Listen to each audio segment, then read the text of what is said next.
Hello and welcome to the usual suspects. We have Robert in, Amanda, good to see you in as well.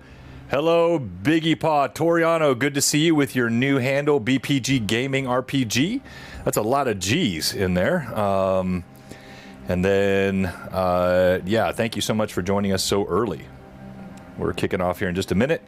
You should hear us but not see us. Yeah. This is episode 28 and 85. Hard to believe. Wow. So this game, not you, but the game. Not me. I'd make sure you say not me. Yeah, never. Never, John, ever. John is secretly 15 still John. Still true. Vivi, I like to see that you completely remodeled your house after the flood. Thank you. I like what you've done with the place. Forgot about my background. Just give me a second. It reminds me a lot of where we tortured Gimbal. I think that was a perfect backdrop for that. Uh-huh. Or that one time that we tortured that guy. Good times, good times. Yeah, uh-huh. Love that. I'm off enjoying my son's football games. Gimbal is there being tortured to death. So I've learned something. You don't let John play your character. If you're gonna be John, you gotta make sure, like... That does it.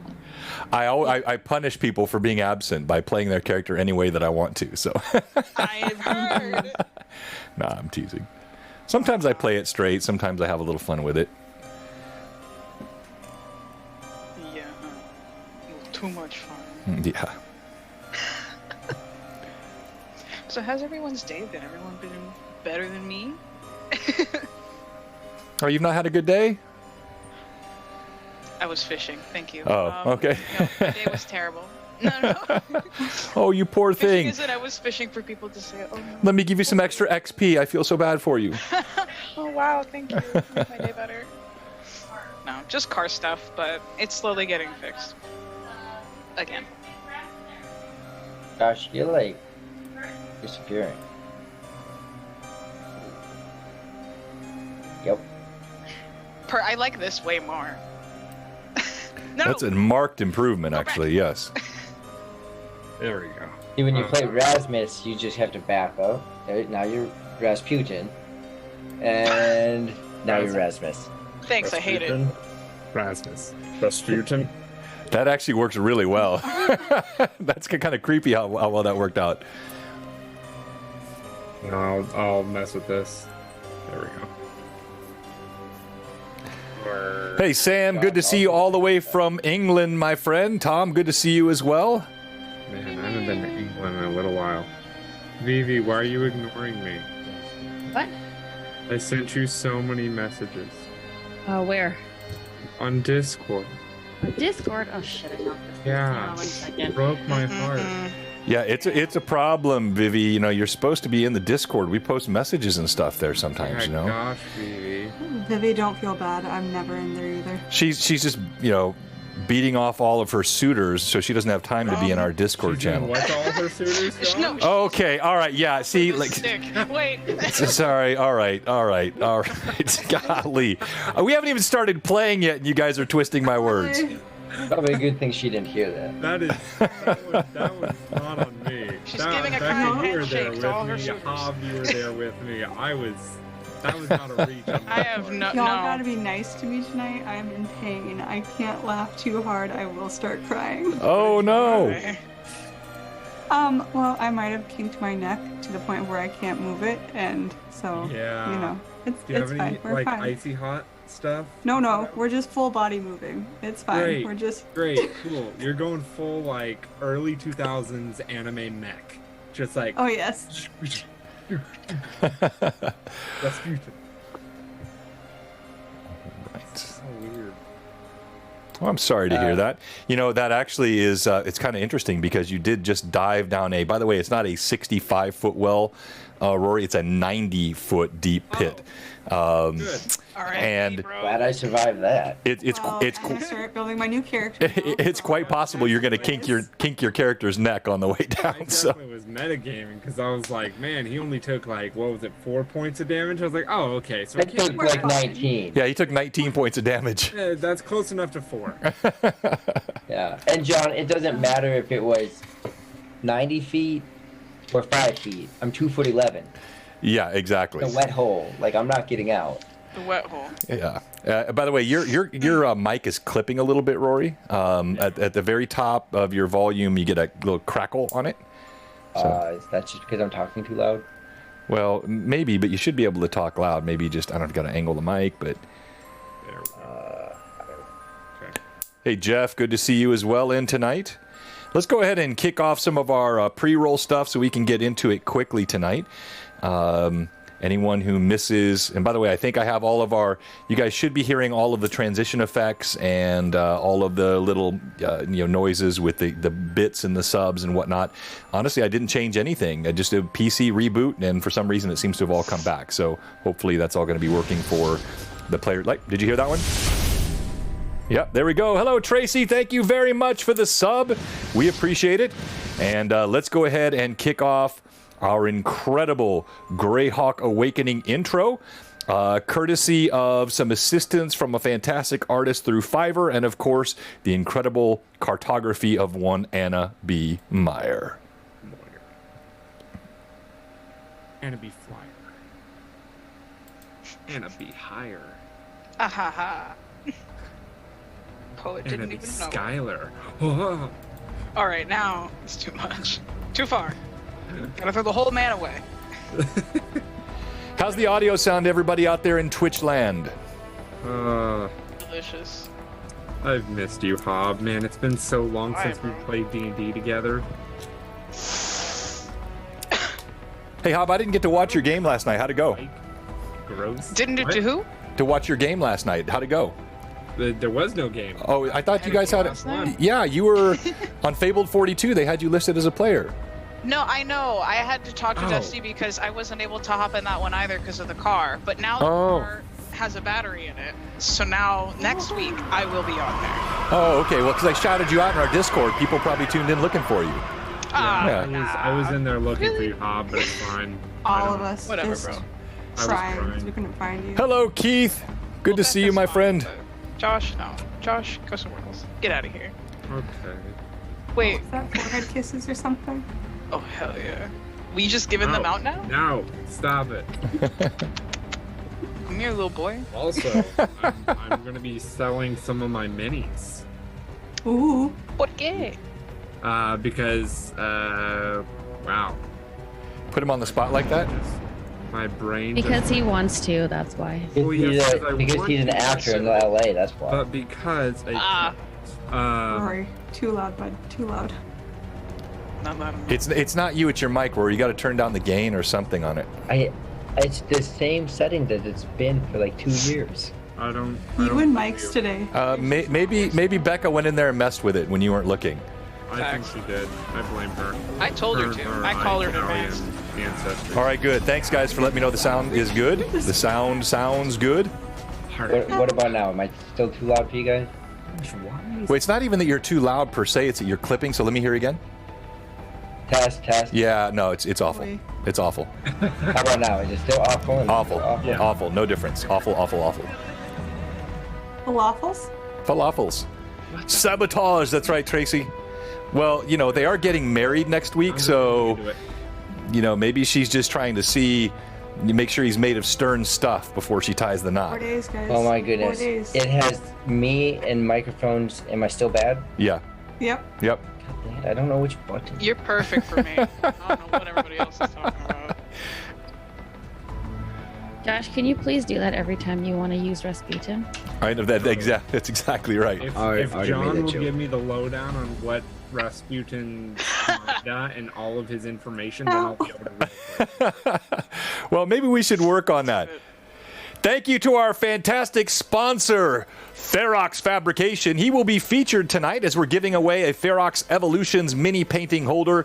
They are awesome. Some of you already have one, but you don't have one that's branded with the Blue Box logo, and we'll give one of those tonight.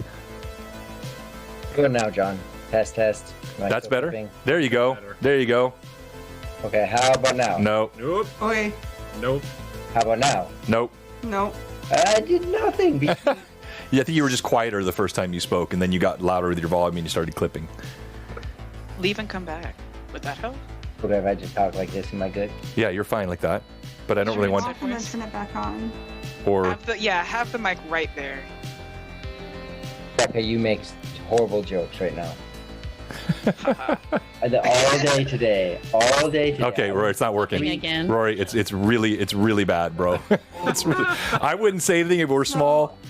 We also work together, and all day at work, he was troubleshooting his headset and his mic, just calling me out of the blue because his mic wasn't working. So. Oh, Tracy, I'm glad to hear your husband loves his Ferox Fabrication mini holder. They are awesome.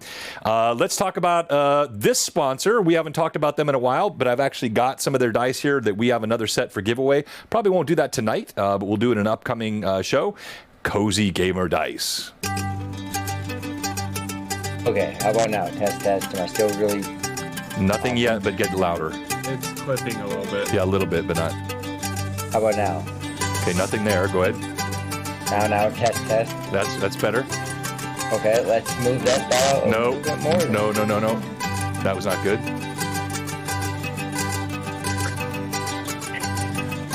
I feel like I'm going to step on a mine or something. No. Thank you, Cozy Gamer, for amazing dice. Then we have a pretty cool sponsor. You might have heard of this one. Hob, the cowboy Hob of artistic fame. Hob, are you taking commissions right now, or are you full up? Oh, she's full up. Shut up! I'm always taking commission. All right. So she is taking commissions, and she does all of the new artwork here for Blue Box, all of the character art that you will see tonight. It's absolutely incredible. She's done some of the monsters for us. She's doing all the artwork for our upcoming Tears of Erd stream, which is featuring, of course, one of our other sponsors, which we'll talk about in a moment. But Hob is fantastic. By the way, Hob can also do Twitch overlays for you. She can do monster imagery. She can do things that are necessary for various aspects of your Twitch channel. I mean, basically, if it's graphic, if it's imagery, if it's creativity, artistic work, Hob can do it for you, and her link is right there in the channel. Thank you so much. Hob, you are incredible with your artwork, and we appreciate it. And then, of course, Troll Lord Games. Troll Lord, a great sponsor for us, and they're going to be featured on our upcoming Tears of Erd stream, which will premiere September 4th. And I am just really, really excited about that. We have a great cast for it, and TLG also, of course, makes not only the World of Erd, which we'll be featuring, but they also make Castles and Crusades. Castles and Crusades is played here on Friday nights during the Friday Night Crusades, and then also every time Robert, Phantom NJ, DMs, he runs CNC, and oh, by the way, he will be DMing again very soon here on Blue Box. I'll talk about that in a moment. And then last but not least, let's take a look at our friends over at Mantic Games. That's right, Robert. Hello, Sinekin. Final stretch. Test. Am I still clipping? Yes. Thanks, everybody, for being in. We're up over 30, and we haven't even gotten past 5:05 yet, Okay. and we're going to get started real quick tonight. How about now? No, awful. Is it still clipping? Yeah. How about now? Try Yes. unplugging and plugging it back in. Yeah, try a plug back. All right. So we're going to go ahead and go live on video now well, actually, let me go back to the title screen quickly so you can see.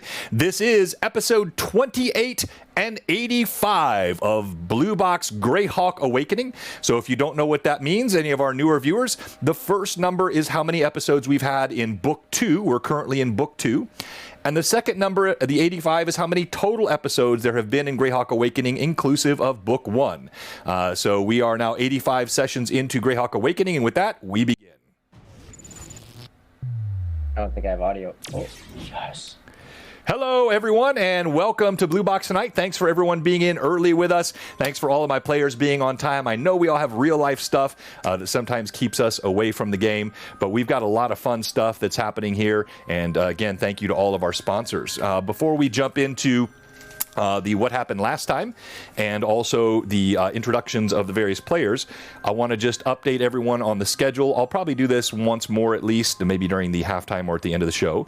But on Sunday, of course, our Tears of Arid campaign does not start until September 4th. So we'll be having guest DMs and other shows as many of those Sundays as we can leading up to September 4th. This Sunday, we're super excited to have Chuck from Troll Lord Games. He'll be running a game for us on Sunday here during our normal time slot. So that'll be 1:30 Central. If you'd like to play a game with Chuck, and he's a really fun DM. He's got a kind of a unique style. It's a little bit different, and it's a lot of fun. So we'll post it in our Discord, and we'd like to get maybe 3, 4, 5 players that would like to jump on with Chuck during our normal Sunday slot and play some games with Chuck of TLG. It's a lot of fun. And then Tuesday night, Robert, Phantom NJ, I will be actually traveling. I'm not supposed to say that. I'll be out of town for like 3 hours that night, and I won't be on our stream. And then, of course, we also have something else going on next week, which would prevent us from streaming anyway. Hob, do you know what's happening next week? There's a very special thing happening next Tuesday. Does anyone in the chat know? I know. Oh, am I supposed to know this? Yes, Hob. It's very Hob, important. come on. for Did you you and miss I. it? Did you miss it? Listen. Hob, if you were a real one, you would know. Hob, Amanda has Very it. important for you and I. You and me. Pat said a TPK. Amanda said a wedding. I think they're one and the same.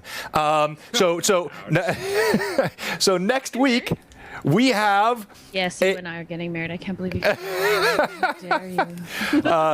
Hob and Vivi are getting married. No, I'm just kidding. No, so next week it is She's becoming Rory and Becca. Yes, they are getting married next week on Tuesday. Congratulations. We are so happy for you guys. And big ups from the whole Blue Box family. Our thoughts will be with you. So there will be no Greyhawk Awakening next Tuesday night. We'll be back the following Tuesday. But there will be a fun game played by Robert, Phantom NJ, DMing it. And if you watched his game on Sunday, he crushed it. Great DMing. And thank you very much, Bill the Master Crafter. We appreciate the resub. And so that's going to be next Tuesday, and then we'll be back to our regular schedule after that. All right, so I've got a few other things, but I'll save them for the break. Let's go to what happened last time, Josh. Yes, what happened last time? So, last time, to pretty much get through our first 2 hours of gameplay, we were trying to figure out where we were. We were on the side of the Temple of Hextor, as well as finding a bag that belonged to probably the goblins that were scared off by Val, because Val's so mean to kids. But we found this little bag of like rotted flesh and food and whatever that was possibly a little bit of a doggy bag from one of the restaurants around, as that totally makes sense. But then we moved to the secret side of the Temple of Hexor to try and get in through the secret entrance. Well, as we stood on that side, Rizia had a really bad bout of vertigo, as she just really was unsure where she was. She was very confused about what side of the Temple of Hexor she was on, as we stood there all waiting for Val and Anaho to move forward and to figure out what sort of situation lies ahead, as Rowan, Rasmus, and Rizia, the 3 R's, triple R, as we are known in our, low down dirty name, as Triple R was waiting back and we were chilling, as finally Rasmus would have gotten out of the ropes that were on him, and then finally Anaho and Val were like, yeah, you guys are good, jump your piddly butts up here. And as we skiddly squat up to them, we went in over this wall, which was tough for Anaho to get over because he's Anaho.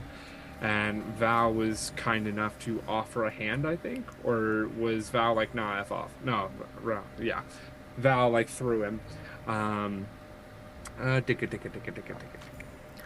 I remember we jumped to the part of going through these different mausoleums and seeing different names on them. But then there was the sight of the goblin watching. And then no one could really understand the goblin, as I think Rowan And Rizia. and so let's mix that. You're doing a great job, but let's mix this up a little bit. So, Rowan, what did you do with that goblin? I ate him. No, I didn't eat him. I wanted to. Me and Rizia wanted to eat him. Might later, but I wrestled this goblin down, this child apparently.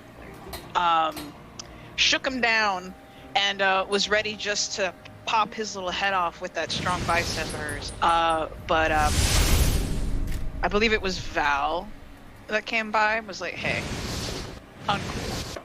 And tried to give him $1, but I don't think any of us were having that.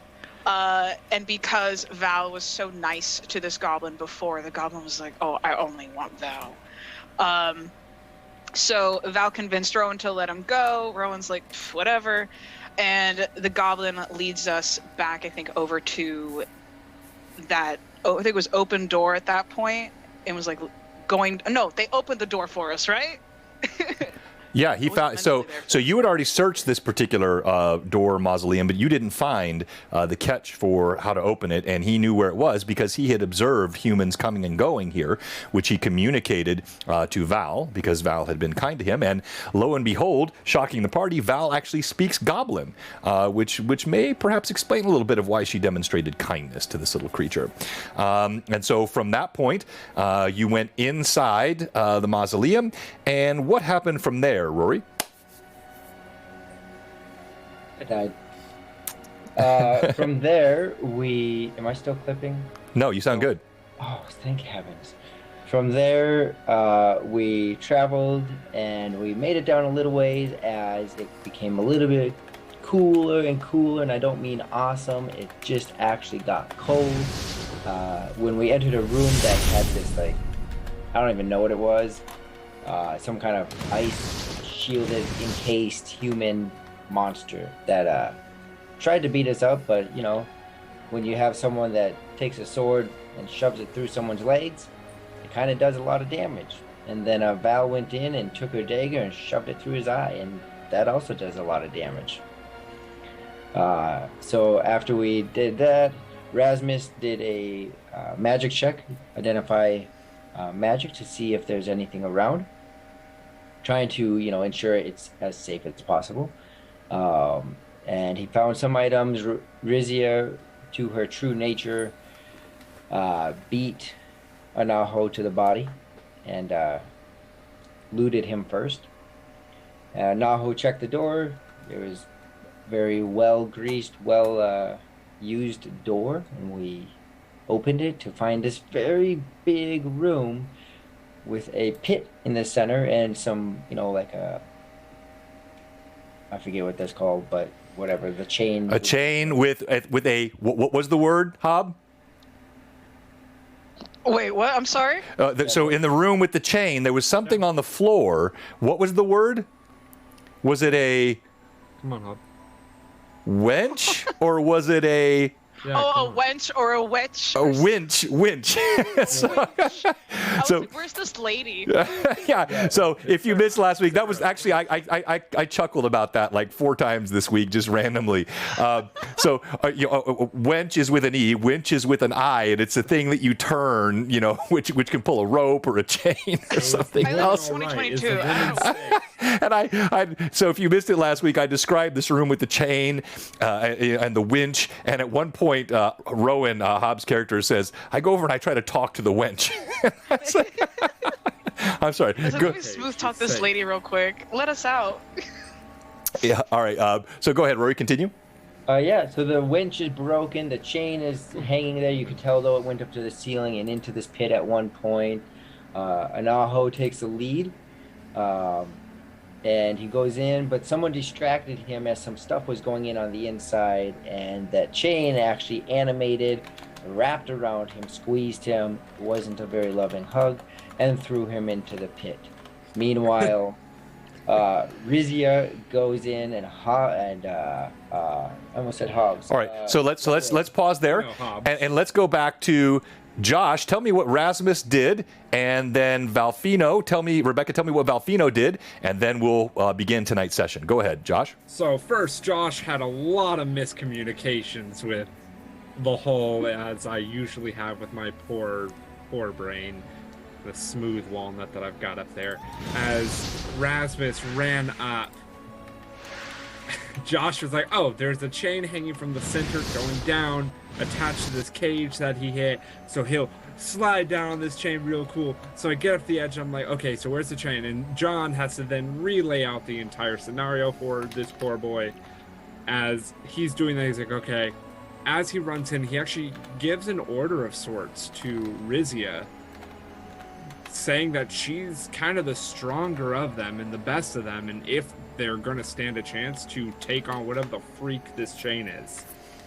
But he would go after Anaho, and as he runs up to the edge, he looks in, and then as he's jumping in, Valfino just comes sprinting straight in and jumps into the hole as well. So they're both kind of going down side by side, as it's that Alice in Wonderland moment as they're both sipping tea. They're like, oh, shoot. Were you supposed to stay up, or was I supposed to? Oh, gosh. Now, Valfino, please describe your dive, because you did more than jump. Rasmus just jumped in. Describe what Val I jumped did. in with the shield on my right side, and break the water with it. So the way I was envisioning it is as Erasmus is kind of just trying to figure out what's going on, just about to jump in, Val is just sprinting as fast as he can from the entrance, and it was like, all right, full send, we're all in, we gotta save this little child person, and just kind of like swan dive. Swan dive in. Well done. All right, so Yeah. with that said, you have your counts currently for your +1s. Remember, 5 +1s can be converted to an advantage, or 10 +1s can be converted to what we call a half action. A half action, again, is the ability to take a full additional movement. So normally you can move, let's say, 30 feet and take an attack action. You could move 60 feet and take an attack action. Or you could move 30, attack, and move 30. Or you could take a second attack. So you could move 30 feet and attack, or attack, move, attack. So and that's 10 if you want to do that half action. All right, so let's go around quickly. Let's introduce each of our. Thank you so much, Robert, for the cheer. That's 3 more for Vivi, and 2 for Hob, and none for the DM. Hey, welcome at Aloha FPS. All right, so introduce your characters, and let's start with you tonight, Vivi. What am I doing? Just introducing my character? Yeah, Tell everybody about Rizia. Rizia is currently a level 6 half-orc barbarian, lover of melons, hater of children. I felt like those go hand in hand. Just kidding. Yeah, she is currently not the only one with the glyph anymore. And we're just trying to figure out. We've realized what is the side of the building and what is the back of the building. All last session. Thank you for that clarification. We're now inside. So Rizia's going to try to attack this chain and see what happens. Very good. All right, let's go to you, Josh. Hi guys, I'm Josh of NPC Voices. I play the Rasmus. Rasmus is a wonderful boy. He is of the 4th level Inquisitor, and if he is able to rest at some point, he will be able to be at the 5th level.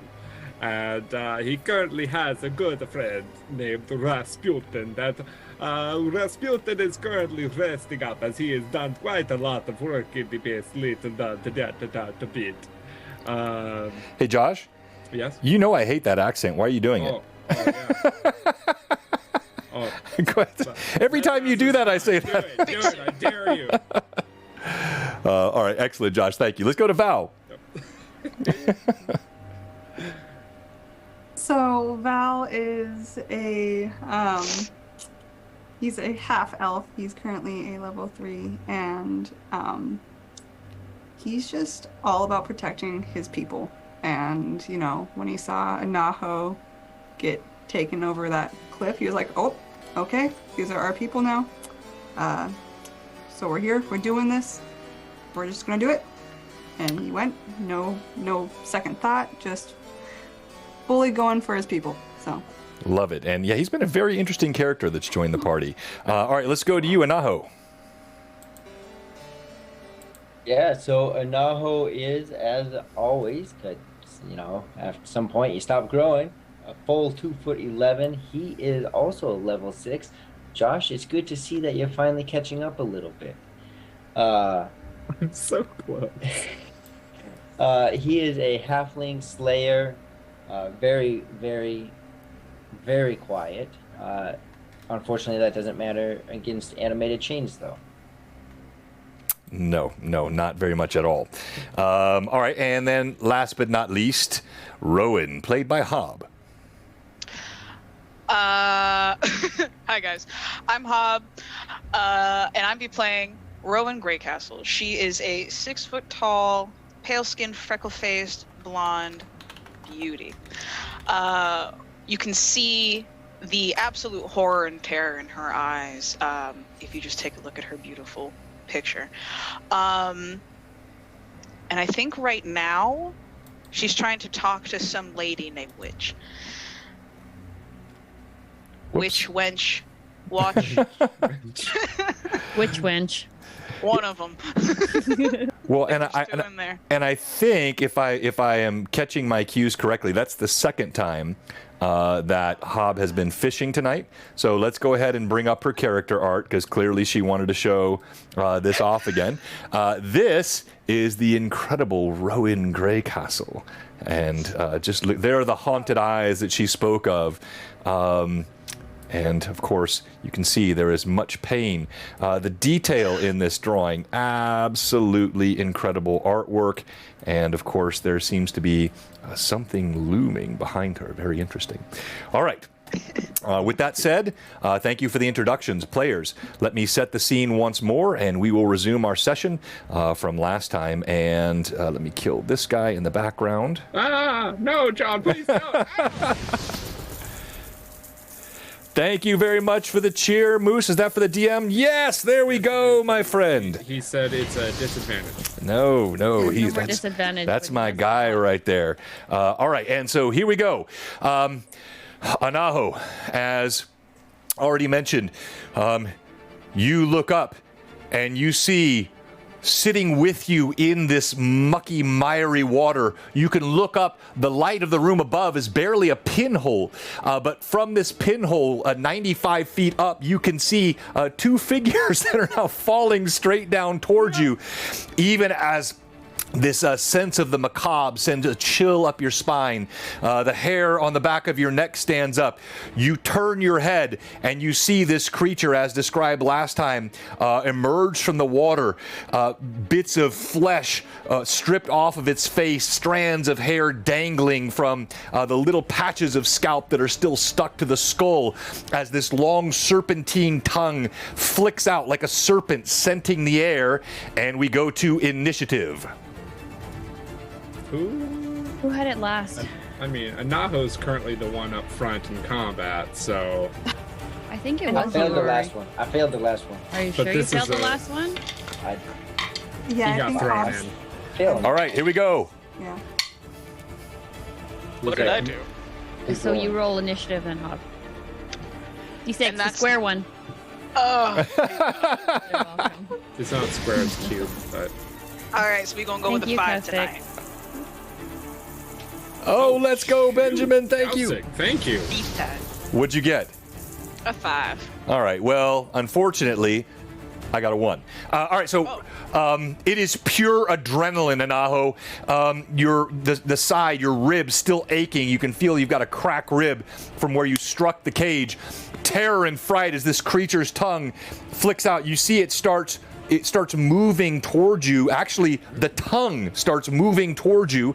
You have an action. Now, remember, you're in water. You're 2 feet tall. The water's much deeper than that. There's a cage standing right next to you. Your little feet are churning, but you can't really keep yourself afloat. So what do? The cage is submerged under the water by about the top of the cage is about 6 inches beneath the water. So you don't even see it popping up. You just know it's there because you hit it and then, kind of flew off.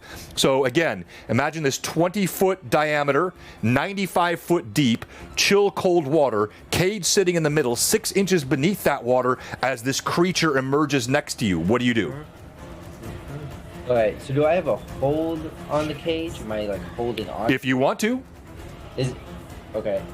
Would I know if it's like a lattice board type? Yeah, exactly. It's bars. It's not bars. What's that? No, it's bars like this. Okay. Lattice work bars. He's got bars. Bars. crud. So, I mean, that sucked. And the rib, it's so hard to breathe, but as much as I want to do many other things,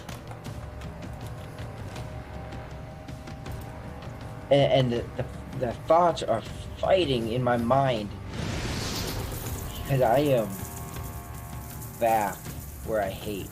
I'm in water with a scary, freaky thing coming out of it. And so I have these competing thoughts between the fears and the angst and everything that water just generally brings. Right.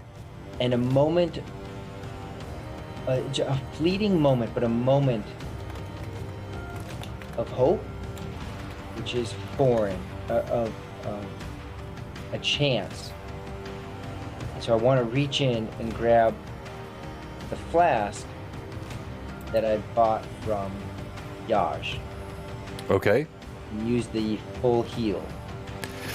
Okay. So you reach out, you grab with one hand onto the cage, correct? Yeah, just And you fish, even as this tongue is like nerves of steel. Your hands are shaking and trembling as you grasp it. The breath is coming quick in your lungs, and with each breath, that cracked rib just shoots pain throughout your torso. You grab the flask, you fumble with it. Go ahead and make a dex check for me, please.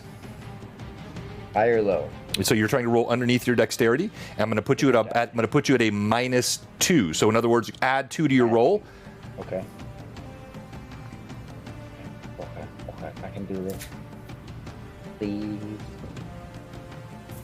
Oh, that scared me. So I got a 12 with a +2, and my dex is a 15. Okay, all right. You manage to unstopper it, and you quaff the potion back. As you do so, you feel the healing, just the soothing go through your body, and your wounds are knit. The rib stops aching. Unfortunately, you feel the tongue start wrapping around your arm as you're doing this. Okay, Rasmus and Valfino, as you plummet down, I described for you there are 4 possible scenarios. I'm going to be rolling percentile dice for both of you. Now, Rasmus, you described yourself as having jumped in, shield in one hand. Are you holding a blade? No. Okay. All right. So Just going shield down, almost like dive. Shield. Okay. So you're trying to dive straight down with your. All right. So, and you've got the swan dive, Valfino. 4 things that can happen here. You can hit the water. You can hit the cage. You can hit Anaho, or you can hit the creature. All right. As you come down. All right. So. That one. I like that. We both bonked heads on the way down. Okay. All right. Here we go. So for you, Rasmus, you, with your shield out, strike the edge of the cage almost exactly like Anaho did on the opposite side. Bang! It jars it in your grasp. It does reduce your damage. So instead of the full damage, you are actually impacting your own shield. So again, imagine 95 feet. There is no amount of strength that you have to resist your own body weight falling 95 feet. You slam into the shield. It bites the edge of your lip. You feel a tooth kind of comes loose in your mouth. You take 12 points of damage. And I'm going to have you make a concentration check. So please roll D20, roll underneath your constitution. I should probably have my dice out. Yeah. Thankfully I've got a good constitution. So roll low as Just hit something, right, Fraley? Hit something, hit anything. Valfino, I'll roll for you while he's doing that. I'm sorry. Oh, I'm so Am I nervous. allowed to use my +1s as -1s? Yeah, but yes, you have to declare it in advance. Yep, well that sucks. So that is a failure. A failure. Yeah, because for once I rolled effing high. All right. Bam! As you slam into it, you fall back. The shield is jarred from your hands and sinks down to the bottom of the water. Valfino, as you do your swan dive, I need you to make an acrobatic check, please. So roll D20, add your acrobatic skill. When you dive, you can a human being can dive 95 feet. Actually, can dive further than 95 feet if you're an expert diver without damage, assuming you hit water. Okay, Really good. so I have I rolled a 14, and for acrobatics, I'm a +9. You have a +9 on acrobatics? Yeah. Wow, okay. You managed to hold your form. You went in first. You can hear Rasmus whistling behind you. You can't see anything. There's not enough light coming down, but you know to hold your form. You hit the water in perfect form, striking nothing. You do shoot straight down to the bottom. You see this is only about 15 to 18 feet deep, but you go straight to the bottom with the force of your dive. As you hit the bottom, you can feel bones and flesh stacked up all along the bottom of this pit. What do? You're at the bottom now. You can grab on and stay down. You can try to kick up. What are you going to do? Can I see anything besides bone and flesh? Utter darkness. Utter darkness. So I will probably, while Val's down there, he'll try and look around, not able to see anything. He'll grab onto a bone and start, he won't kick himself up like hard, but he'll start to come to the surface. He doesn't want to come up too fast because he doesn't know what's going on. So he just wants to come up and kind of see what's going on around him. Okay. All right. As you do this, you kind of gently kick up, feeling around. It is the most eerie feeling to be in inky blackness, to see absolutely nothing, and to know there is danger all around. You can feel currents moving in the water. You can hear a clang, a loud bang on the cage that reverberates through the water, and you feel something sort of brush past you on its way down beneath before your head cracks the surface. Now we go up top. Rizia and Rowan. And let me change the scene here so you can actually see where you are and make sure I get the right one. All right, there we go. So Rizia and Rowan, let me, if you'll direct your attention to the Twitch channel. Here is Rizia. She is tangled up with the chain. That little guy right there next to the pit, that is, in fact, Hob, a winch. And then Rowan stands right next as the chain. Can I have my one anachronism for the day? Yes, go ahead. I'm not a witch, I'm your wife. Perfect. I get one per stream, right? There you do. All right. So as you stand atop that chain, it kind of pulls back and gets ready to strike again. And we go to you, Rizia. So it looks like it's about 5 feet away from me, correct? Yeah, it's kind of, I've got it laid over your shoulder here, but yeah, the core of the chain and where you're striking, you're hitting at the base of it. So it's like within swing of your axe. Okay, then I will use Groundbreaker. That was my new feat that I picked Right. when I leveled up. So once per rage, a barbarian can attack the floor as her standard action, and this attack automatically hits and deals damage normally. If the barbarian managed to deal more damage than the floor's hardness, the space she occupies and all squares adjacent to her become difficult terrain. So she basically wants to just like take her fist and like punch right down into the ground in the core of where this chain is. Okay, and that of course depends on now before you do this, and I'm not saying you can't, but remember this depends on the hardness and the substance of what the flooring is. In this case, this is stone. As I mentioned when you first came in, it is tightly connected, very thin-seamed stone. Yeah. So you can do it, but you know it would be difficult to create the effect that you're talking about in solid stone. Doesn't mean it's impossible though. Okay, so that. And you do have some benefits from the Mad Chatters you could use to make it more likely if you wanted to. Yeah, for sure. That I have unarmed. That would just be an unarmed attack, right? Right. Okay. Well, no. What you'd be doing? So, what does the feat say? Does the feat have a like it a DC? No, it's just it says once per rage, a barbarian can attack the floor as her standard action. Right. This attack automatically hits and deals damage normally. So it's an auto hit. It's not right. It's an auto hit.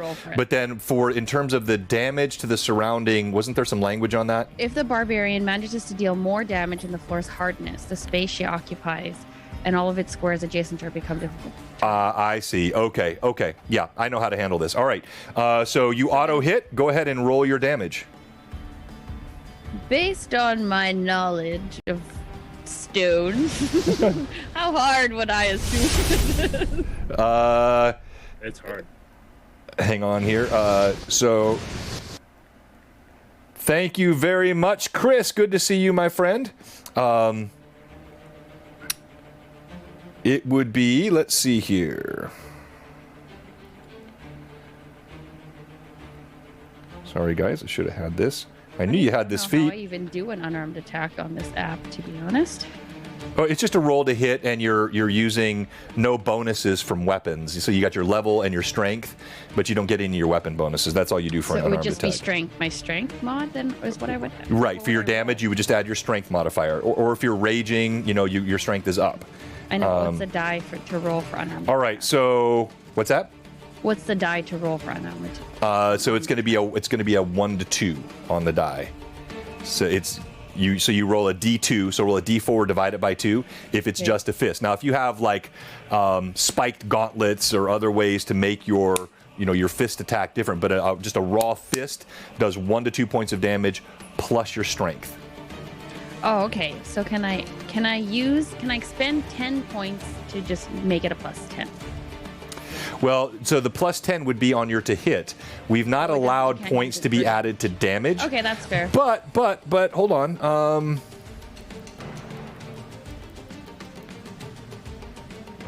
I'll say I don't see any reason why we couldn't allow that. We'll do it in the same fashion. We'll do a plus for every 5, you can add a plus 1 to your damage.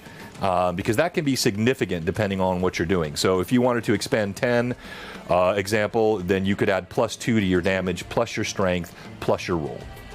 Okay, so I'll expend 5 just to go up plus 1 then. Okay. Yeah. Rizia winds up. You punch the floor. I rolled a 1 plus a 6, so 7, 8 total. 8 total? Yeah. Okay. And then go ahead and roll to hit for me. Even though it's an auto hit, I need to know if you roll a 1. There's a chance you could break your hand doing this. You're punching stone with all of your might. I rolled a 10. Okay. Hey, thank you, Robert. Is that for Rizia? You got your 5 back. Thank you. Boom! You punched the floor, and in fact, the hardness of stone is 8. You did exactly what you needed to do for this to work. You strike it really hard, and actually this stone is very old inside the temple, and some of the stones are slightly loose. As you punch down on the stone, you catch it right dead center, and you see a crack, and the crack spiders out in the 9 feet around you. Okay. So, All right, we go to Rowan. You're muted. I'm gonna attack the wedge.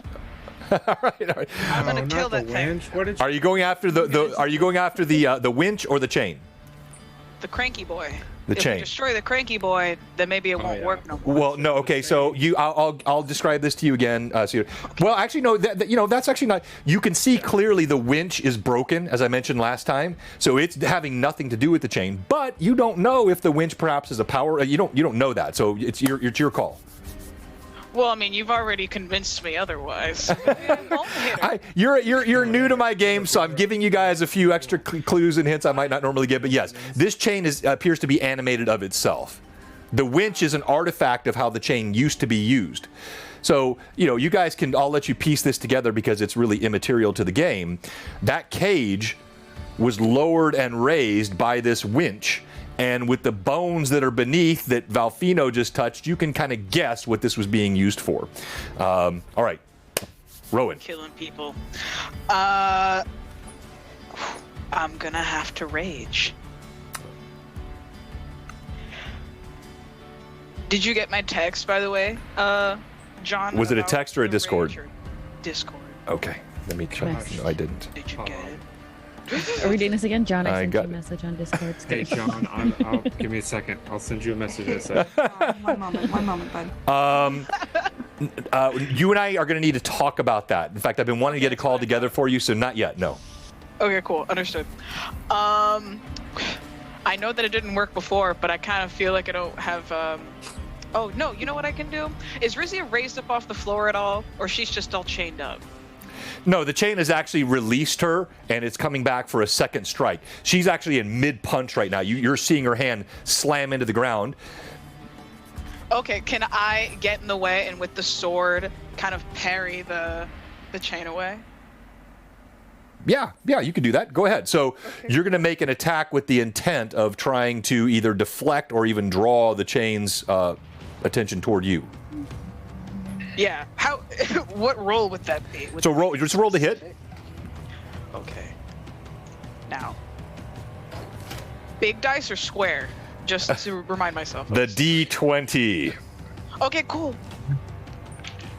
Whoa! Oh shit!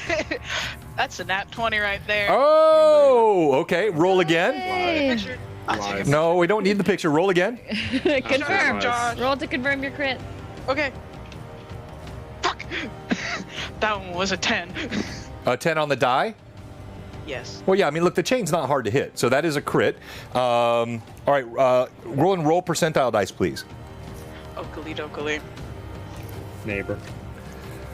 I will reach Remember, through not here. not 2 10s, a 10. Yeah, a 10. Listen, I'm stupid, but I'm not that dumb. I remember, kinda. Hob is smart. SMRT. Am good at figuring things out. Come on, Homer. You got this. Shut up, now I'm nervous. Now it's gone. Okay, so you want okay, the I got it. D10, the one that's No, got a 0. I'm gonna mute him. No, I'm kidding. Don't mute Do him. it, you won't. Shake. 23. 23. All right. So you're going to go ahead and triple your damage on this. So roll your damage, add your strength. You're going to triple the roll, not inclusive of strength. Okay, so whatever I roll, just 3 times that. Right. And then add your strength bonus. 23. Wow. Okay, you hammer your blade into the chain. You do, in fact, knock it off course as it's getting ready to strike for Rizia. So what I'm going to do is on the to hit bonus for it, I'm going to give it a -4 on its to hit when it strikes her in a moment. But you also see simultaneous action, like I'm coming down and like Yeah, punching the ground, and as it's like shooting up, like Yeah. exactly. That's exactly. Rowan comes up and was like, shoot. As she punches, you see bits of stone, shards of stone scatter all around. The sparks fly off the chain as Hobbs' blade slams into it. You actually see she puts a heavy chink in one of the pieces, one of the links of the chain. The chain then strikes at Rizia. And as a direct result of the hit from Rowan, the chain actually misses, goes over the top of you. You hear it as it pulls back, and now we go back down below. Initiative, Hob. Square one. Quick. 5 again. 5. Okay, here we go. The DM rolls. And it's a 5. All right. I'll roll first this time. I'll take. I got another 5. Kiss it. Everyone kiss it. Mwah, mwah. All right. Many kisses. I hope none of your kisses are tainted. 6! Holy shit! Oh yay! Oh You my got a 6? Did you really? I definitely need a little webcam for this. All right. So, Anaho, we'll start again with you. You have quaffed the potion. You discard the bottle. It splashes in the water. You feel that tongue wrapping around your arm. Oh, I didn't give that creature an attack, did I? No. Okay. No, so I'm sorry. I've got to fix that mistake. So, No, I don't think so. Sorry, It's we already fine. passed it. Can't retcon anything. Come on, next time. all right. So, as the tongue wraps around, you feel little barbs in the tongue. And Tongue or sharper? what's that? Like a cat's tongue or sharper? No, sharper, like Oh. can pierce and bleed. I mean, cat's tongues can do that. Less sexy, more horror. That's right. Hang on here. All right. So, 1 second, guys. No seconds. No seconds given, John. All right.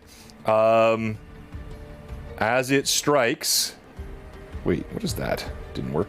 I need you to make a saving throw, a will saving throw. Ah, anything else, John?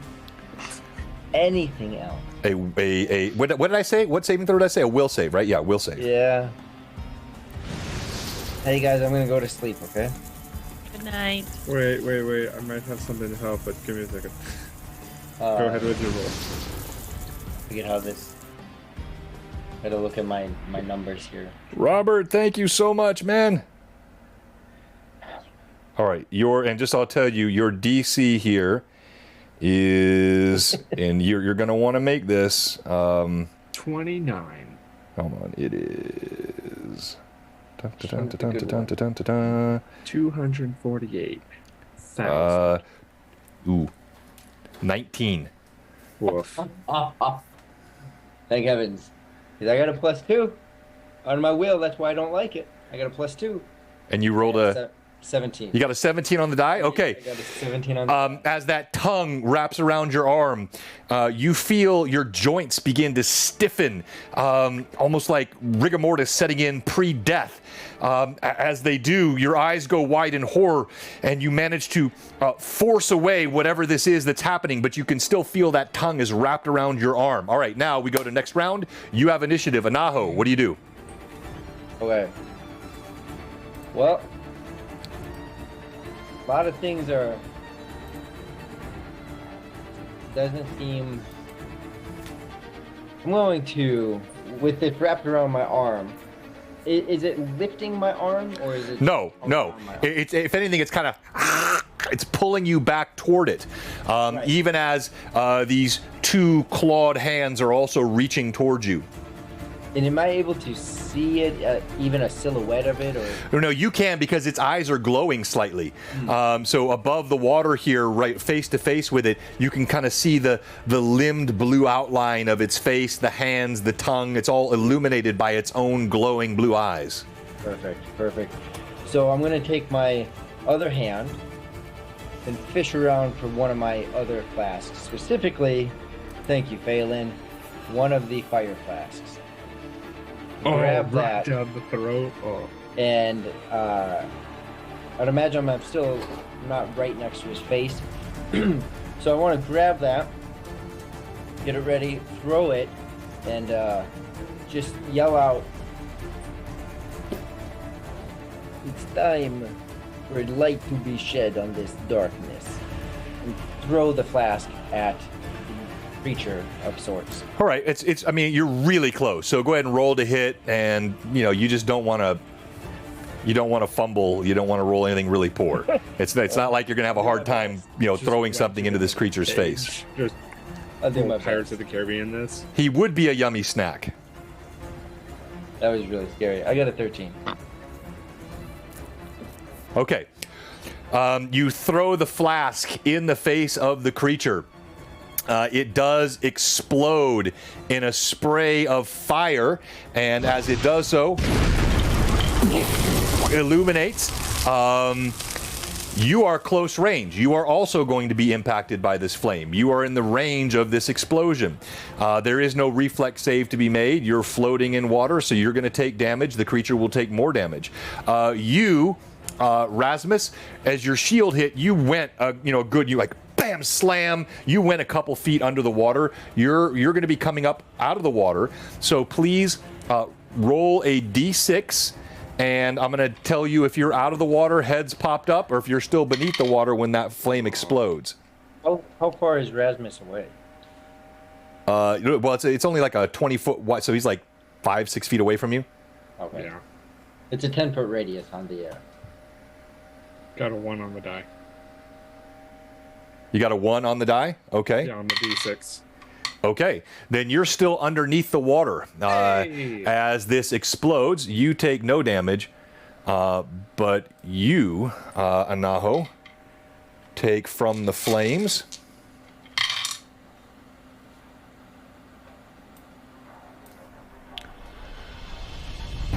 You take 12 points of damage. The creature also blossoms in flame, and bits of its flesh, its dangling hair, catch fire illuminating the room in this strange red hue. Now there is light in here. As you're popping up out of the water, Val, you can see right before you get there, flames blossoming and then lighting.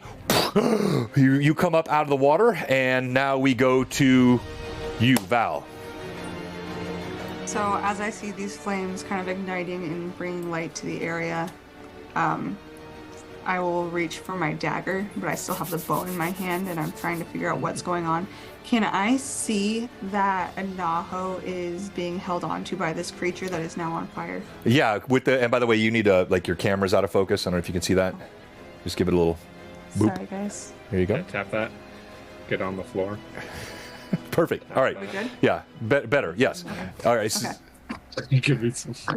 It's still a little fuzzy. We'll work on it later. But go ahead. All right. So yes, you could see him.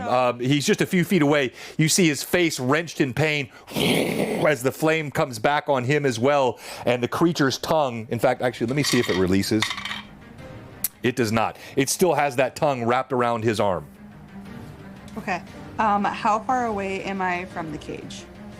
I mean, everything is within arm's reach. This is not that wide a radius here, so you're let's call it 4 or 5 feet away from the cage.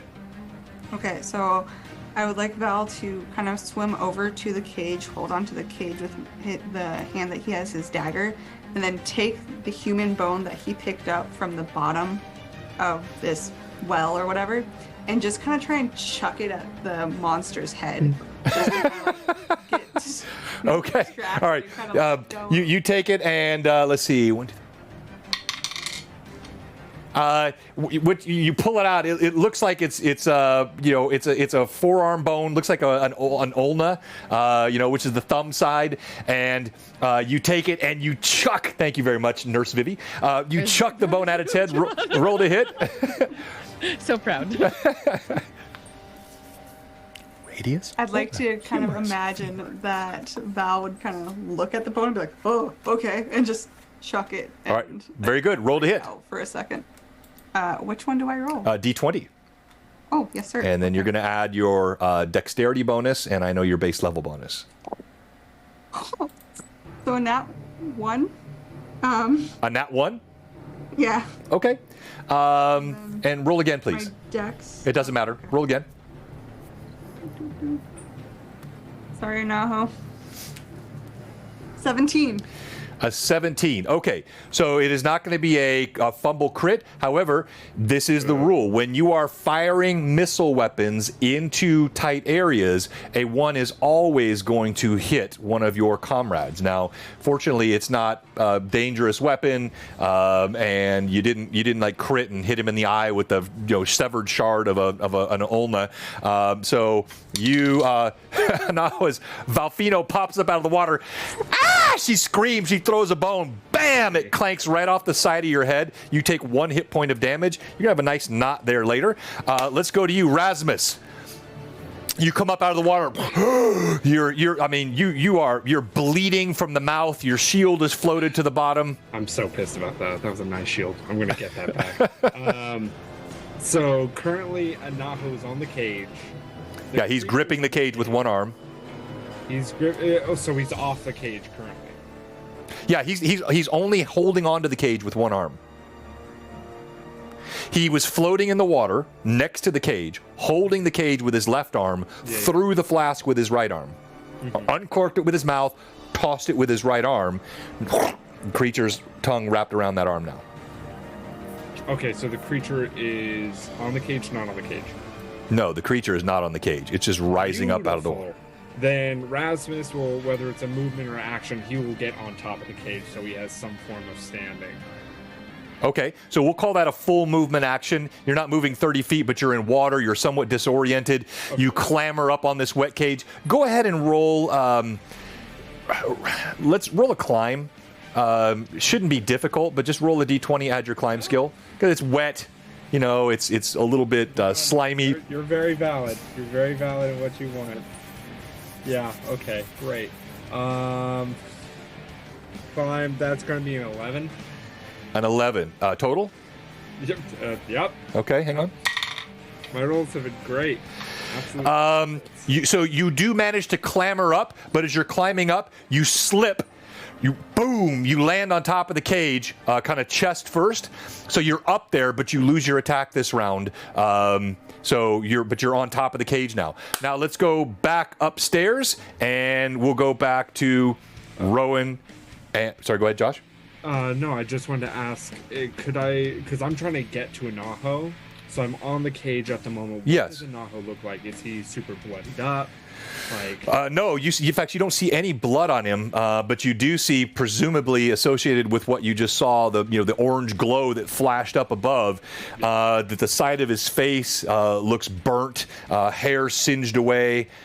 He's definitely taken some fire to the face.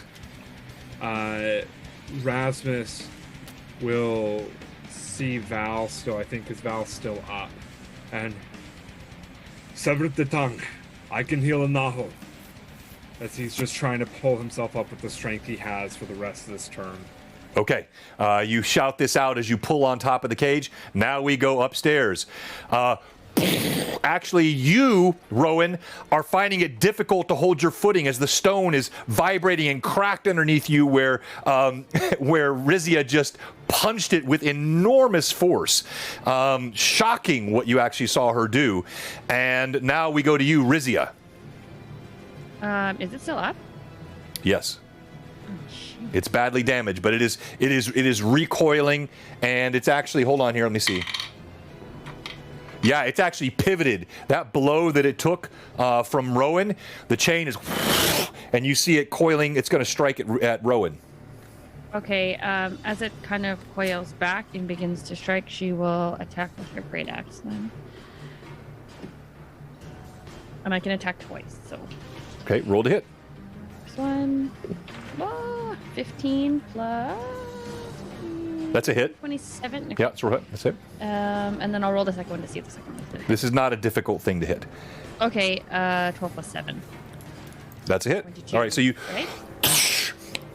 twice you swing your axe, you slam it, sparks fly off the chain as you grind it into the cracked stone of the floor. So when I use my second attack, do I not use my my bonus for the damage dice? Just the die straight out? No, well, what are you referring to? So, like when you, like the first hit is a plus 12, and then the second one is a plus 7. Correct. So when I roll for damage, the first one I roll, I add my plus 9. The damage doesn't change. The damage is the same. So Yeah. my plus 9 regardless? Yeah, exactly. There's no change to damage on second attacks, just likelihood to hit. Okay, 18 plus 14 for damage. All right, and so there's hardness on this chain, so each with like damage reduction, right? So each one of those is reduced, but yeah. Rizia, you hammer it twice, and in the same spot, you can see one of the links now is completely severed through. It's hanging like this with no connection in the middle of it. As the chain comes up, I mean, it's still held together. It's still moving, but there is actually a broken link just connected like two hooks, not a closed loop on the chain. Rowan, what are you doing? So the chain looks like it's about to like. Yeah, depending on how it pivots or which way it moves, it could slide those. You know, it could literally do one of these, but it hasn't yet. It's still the movement that it's making. It's still connected. Okay, so I'm going to, with the same sword, I'm going to go and swipe at it. Okay, roll to hit. I didn't realize that. I get to 2 attacks. I didn't do it the other time because I'm.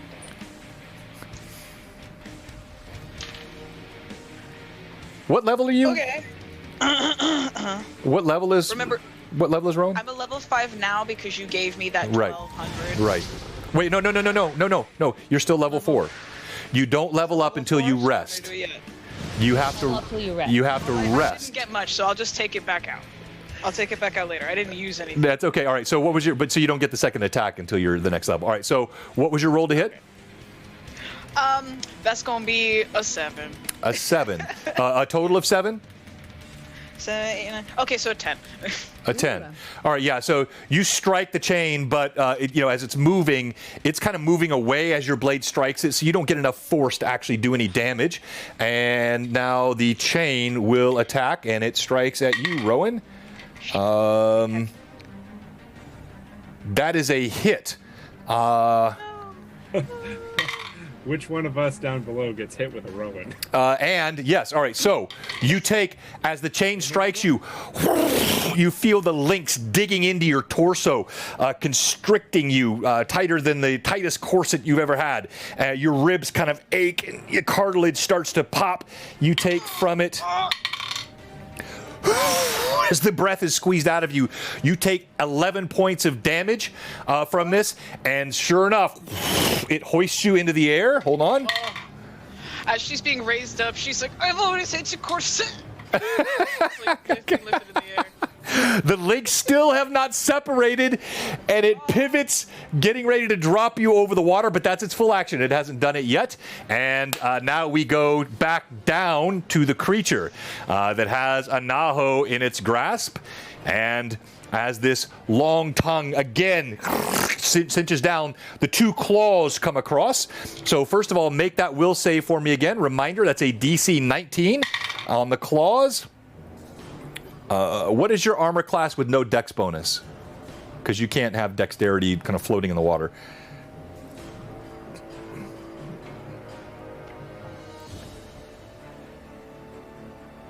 Thank you, Mad Chatters. We have some fun giveaways we'll talk about in a moment. We appreciate all the support tonight.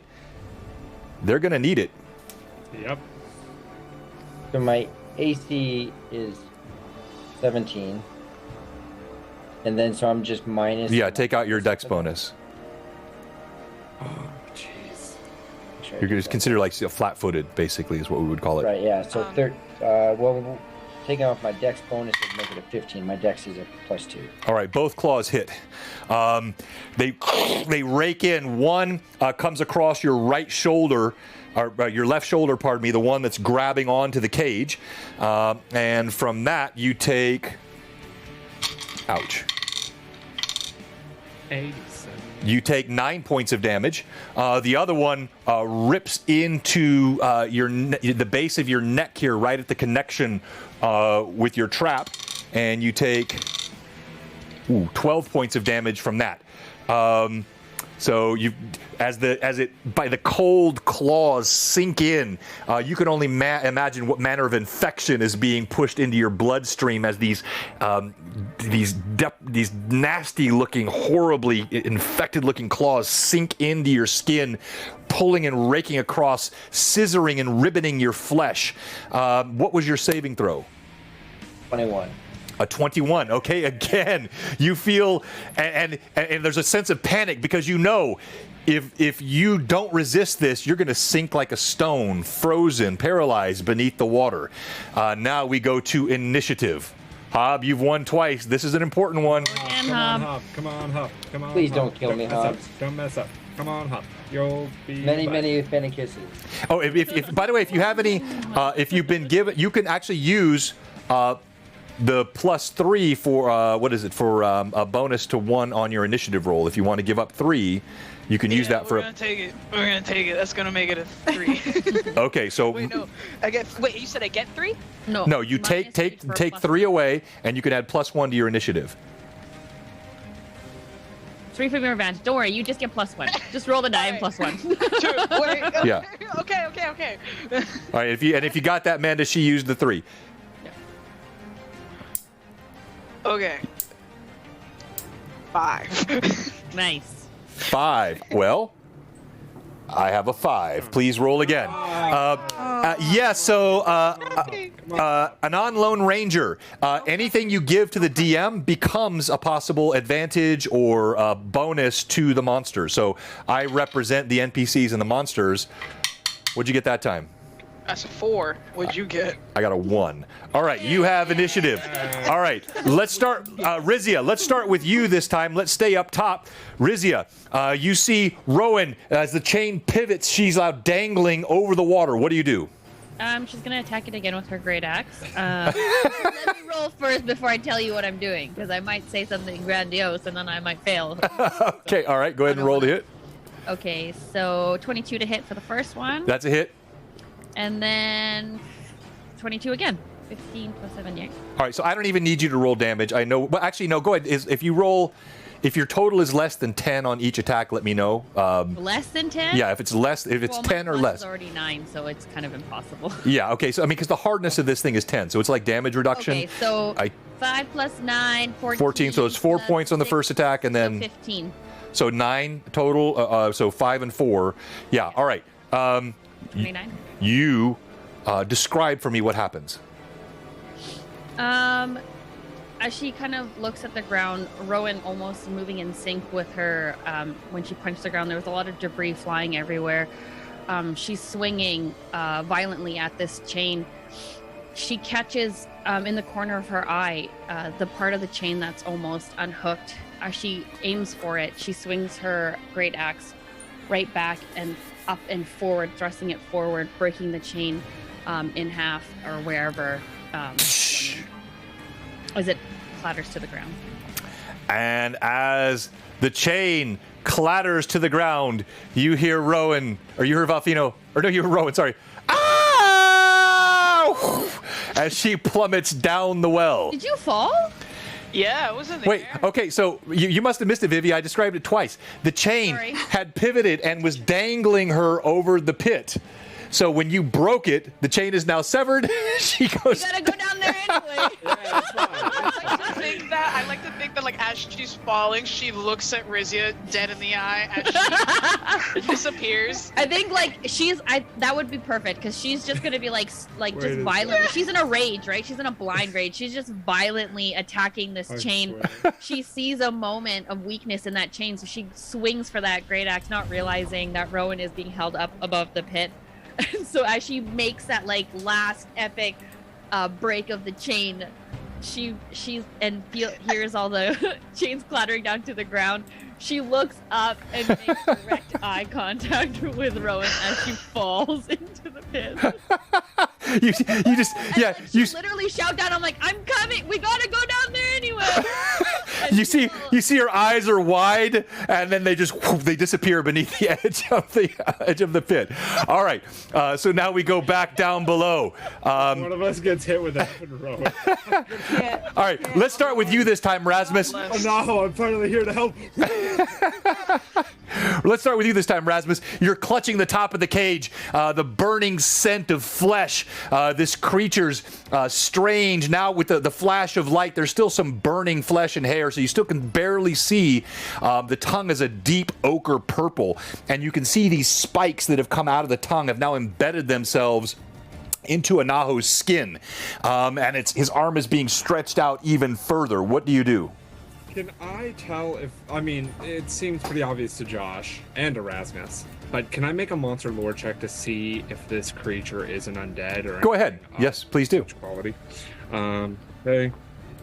Ooh, that's a nice roll. And my monster lore, I get to add my wisdom to it. Where is it? Shoot, sorry. I have no idea what that Discord message meant, Josh.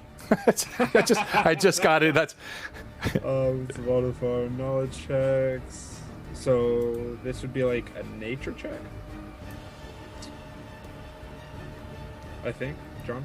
Oh, you're gonna do a knowledge. Hold on, where's my character sheets at? Arcana, dungeoneering. Yeah, let's do nature, religion. No. Actually, roll d20. Just give me your raw roll. Well, raw roll. Not roll. 12. A 12. Yeah, I mean, there is a common sense element here. You'd have to be awfully daft not to be able to presume that this is in fact undead. Beautiful. Even if Anaho's, I mean, it looks like Anaho's pretty roughed up. Rasmus will. Joshua doesn't want to do this, but it makes sense in the moment for him to stay kind of prone in that area, right, and pull himself across the cage and grab Anaho and heal him. Okay. Because through that healing energy going up to where the tongue is attached, and since undead do not like healing. Well, so then the tongue is attached on the opposite arm, but still. Healing Anaho, hoping to cause that healing energy to go through, and he's going to look at Anaho as he pulls himself across, and you hear the screeching of the armor across the metal of the cage as he taps him on the back, and he just goes, "That's a leg, that's a leg."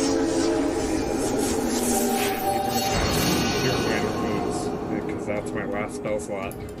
So as you hear this, that's all I have left, and you feel the grasp on your other arm. Now we go to you, Anaho.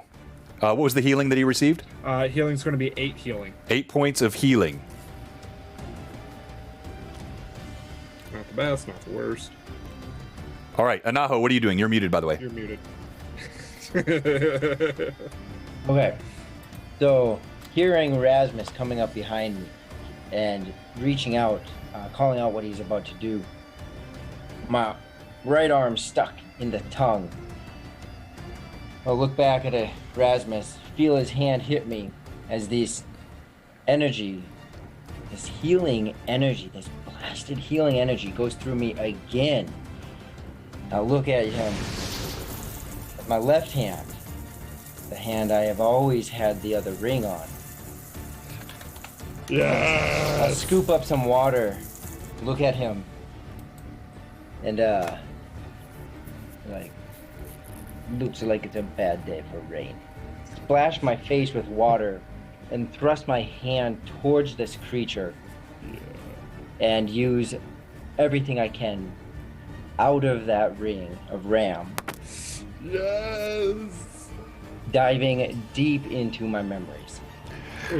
Ooh, very well played. All right, so as you do this, you splash the water on your face, and it's on that same right hand. So as the creature is pulling it towards you, you tap into the arcane reservoir inside the ring, and you see that familiar, this pair of sort of ethereal-looking horns that come forth from the ring, and then slam into the creature. And let's see here.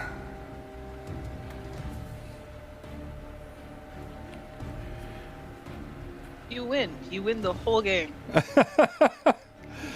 All right. Okay, so you have a choice, and I assume I know what you're doing. You've sensed that this ring has a certain reservoir of power.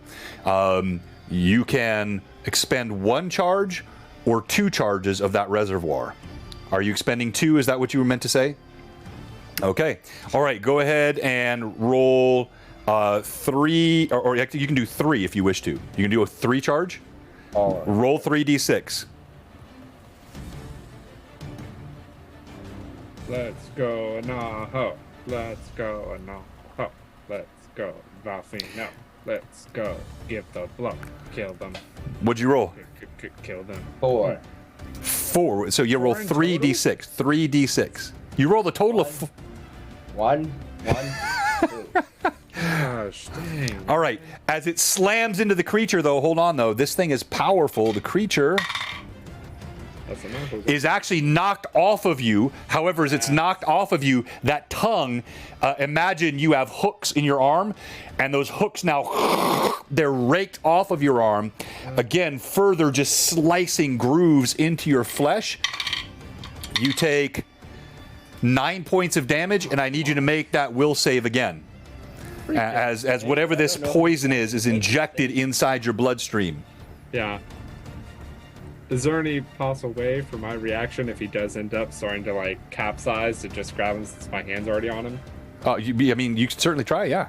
Okay. And you did note, by the way, your heal had no effect on the creature, Josh. Yeah, and you did. It was a good idea, but not. All right, so I got a 6. you got a 6. The pain growing too great. Even your prodigious concentration and the way you've resisted this now twice, not enough. Your eyes go wide in horror. You feel your limbs stiffen like stone. And as the creature's tongue leaves bits of flayed flesh, or even off your fingertips all the way down, you begin to submerge beneath the water.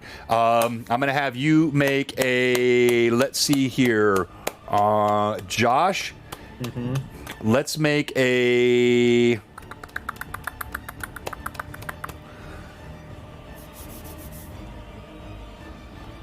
Come on, John.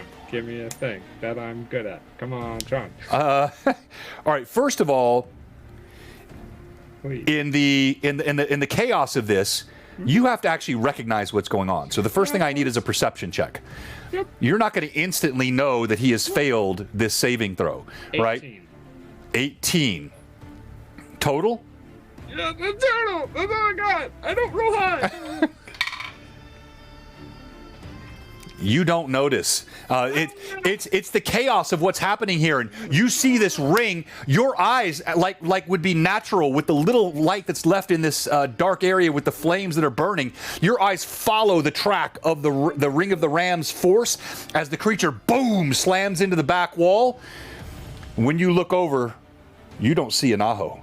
Valfino, you see all of this happening. What do you do? So Val is still holding onto the cage with the knife in his hand. So he sees Anaho go down, right? Right. And he sees, like, when the creature hits the back wall, does he kind of bounce back up? Is he like down for the count? No, he slams into the wall, but you can still see that tongue. It's like flapping and writhing, and then as the last bit of light goes out from the bits of burning flesh are gone, you're back into darkness. Val will put his knife in his teeth and dive back down to the water. He's only holding on to the cage, so he'll kind of push his legs up against it and kick off and push down, trying to go where Anaho went down, trying to find him. Okay, you put your knife in your teeth. You dive down underneath the water. All is darkness around you. You have the silence of being, beneath the water, and you can just sort of hear the muted sounds of metal clanking. But beyond that, there's really nothing that you can hear. And so you dive beneath the water, and we go now to Rizia. Rizia, you stand at the top. You see Rowan go down below. What do you do? Rizia is just going to check out survey the area before she heads down, just to make sure nothing's going to come after us and there's nothing else up here. Carefully. All right. So you look around and go ahead and roll d20. Okay. Adding something or just straight up? Just straight up. Okay. 10. You search around quickly. You don't see anything. You see that door that I mentioned earlier. You see the bits of chain link. You kind of step carefully over the broken stone, but you see nothing beyond what you've already seen inside the room. The door, you said that door isn't the one that we came in. No, you came in through a door to your, behind you, and there was a door straight ahead of you and slightly to the right. So here, I'll pull this back up on the screen so you can see it. Okay. 1 second here. Let me get the right shot. And Hub is gone. We lost Hub. Rowan died in the all right, hall. so looking here at the table, there'll be like a little 2-second delay, but I'll hold. So right here, there's a door. You came through these double doors. Remember where the skull was? Yes. Here is the pit. Here is the winch. Here is the broken chain, and here is the opposite door. Sorry, I'm just waiting for that delay. Sure. Uh-huh. And it's a stone door, correct? It looks like a stone door. It is. It's a stone door, and it's got some carvings in it. What do the carvings look like? Anything significant, or just? Yeah. All right. So as you're patiently examining the room while the remainder of your party is slowly dying, you walk over. Yeah, we're good. We're good. Don't worry about it. You walk over to the door, and you see on the door is carved what looks like almost like a compass with arrows through it, and in the middle is a gauntleted fist clutching a handful of arrows. And in fact, if you look at the screens, you'll see on the monitor, you see this engraved. And make a knowledge religion, please. Hey, ooh, I don't know how. Yeah, I was like, I wish I was gonna say, I don't know how religious I am. Hang on, a 14. Yeah, well, and it's not hard because you have seen this also before. It is the symbol of Hextor. Thank you, Wondred. This is beneath the Temple of Hextor. This is Hextor's symbol on this door. All right, now we go back beneath the water. Wait, go ahead. hang on. I'm just blah blah blah blah. You can I looked down the hole and you said how deep is it? All right, so I'm going to say you have searched the room, you have looked at the door, recognized it. That is your round. So Okay, that's fine. now you can do that next round. That is the totality of your round. All right, so we go back down beneath the water. Anaho, as you sink beneath the water, the first round, you're not going to take any asphyxiation damage. You know, you had, actually, you know what? Roll D6 for me. 1 to 3, you went down under an inhale. 4 to 6, you went down after an exhale. Do you have any breath in your lungs? Come on, usually roll up. You still won't take any damage round 1, but it'll determine how quickly you start taking drowning The damage. one time he rolls high. Well, I got this theory. I got a number. I already rolled my number, but I got this theory. No, it didn't work. I rolled a 5. You rolled a 5. All right. So you were not surprisingly, as it was stripping the flesh off you're like, and then mouthful of water as you're sinking below. All you can do, if you would like to, is tell us what you're thinking as you're sinking beneath the water.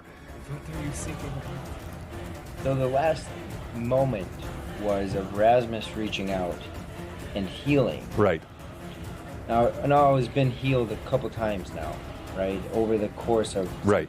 Real Astra, kind of understanding this different healing, but he's been healed, very aware of it, purposely splashing water, almost like mimicking his history, splashing water in his face, diving very far back into his memories.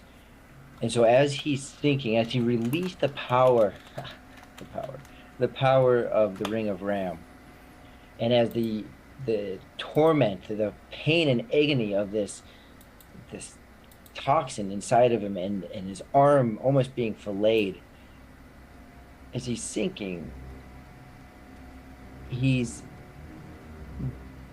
blurring memories of past and present, and as the darkness is setting in physically and mentally, as the darkness is setting in around, he's having both blends of the torment of the drows drowning him and healing him, but somehow there's this bit of light. There's this almost remnants of the warmth of the healing, this light that still illuminates just in front of him, just outside of his reach. Even as everything goes black, the last thing he just sees is that overwhelming just sense of that focus point of light. Nicely done, Anaho. All right, Val, as you dive beneath the water, you can see nothing, so you feel around with your hands, right? And roll D20. Okay. Yeah. 8. You're feeling around in the area, and you don't make any contact with Anaho. It's utter blackness. You can stay down here for a couple more rounds. You had a sufficient inhale of breath. Again, Anaho, you take no damage, but water is in fact filling your mouth, your nostrils. Your eyes are wide open, but seeing nothing. It is the most lonely, the most terrifying feeling, even for one accustomed to darkness, even one growing up where you did, to have this utterly helpless feeling, not able even to move your own eyes as you sink into utter blackness, feeling the water, the fetid water, the stench of it, even the taste on your tongue as it floods your nostrils, as it blinds your eyes, even trying to hold that little remembrance of light. The panic wells up inside your chest. Rowan, as you're falling, I'm going to make the same percentile roll for you. Hits Valfino in the I hit concrete. somehow Rowan finds concrete. I hit Rasmus head on. I'm waiting for it. Literally, he's finally up. Just the way this thing is dropping, you're also coming right down the middle, which would normally hit the cage. Yep. I Unfortunately, hit him like a coconut. unfortunately, the cage is not what you hit, because whereas you would have hit the cage, you now have Rasmus laying across the top of the cage. Rasmus, well, are you screaming on the way down, Rowan, or are you just going down silently? I think she would go down silently. She's Oh, full mother trucker. bracing whatever impact. As you actually you know there's water down here. You held the splash, so I think the way that would make sense is you take a deep inhale of breath, knowing you're probably about to hit water, and as you do so, you plummet with utter silence. Rasmus, you have no idea what's coming. As she slams into you, this is going to reduce your damage. You hit something nice and squishy. Unfortunately, you're going to take the full damage, Rasmus, because you are now being sandwiched against something quite hard, which is this cage. Me and my breastplate slam. Rowan, you take only 7 points of damage. Oh, thank God. Thanks, Rasmus. Rasmus, you take 19 points of damage. You feel crushed. All the air is pushed out of your lungs. And we go now to initiative. Go ahead, Hob. You've been winning all night. God, I got a 3. remember that one time? Yeah. Thank you very much, Matt Chatters. Remember the one time. No. It fell. What's- Do it again. God, yeah, he remembered. 2. A 2. All right. The creature comes off the wall. It lunges at Valfino. Valfino, that tongue. Oh, no, you're beneath the water. Never mind. It doesn't. It lunges at. So then that would be. It lunges at. So it lunges at you, Rowan, as you slam, boom, you bounce, kind of roll off into the water, you splash in the water, and as you open your eyes, you see for the first time that same creature. I won't describe it again because I've described it several times now, but I'll bring it up for our fans and for you. This creature, as it's... No, actually... I take it back. You don't see anything. What am I talking about? It's utter darkness. Yay. You hear a slurping through the water as you scramble around, paddling. This same terror wells up in you, and then suddenly you hear this, and you feel. Yeah, again, no dex bonuses, no nothing. You feel something slimy coiling around your neck. Great. And begins to tighten. As it begins to tighten, I need you to make that same will save DC 19. Since this one, okay, I have a question. Can I do uncanny dodge with that, or? Well, no, you normally would be able to, but we're talking about you're flat-footed. So when we talk about being, for example, prone, if you're chained, in this case you're in water, so you're not going to be able to do an uncanny dodge or move particularly quickly using any of your dexterity when you're floating in water. Now now again, it's a DC 20. You can use the +1s and add them to your roll. I mean, I'm not going to tell you what to do, but I think it might be wise. What's life without risk? Yeah. 1, 2, 3, go. I'm telling you what to do, but what's life? All right, remember this. If this character dies or I TPK this party, remember this moment. I tried.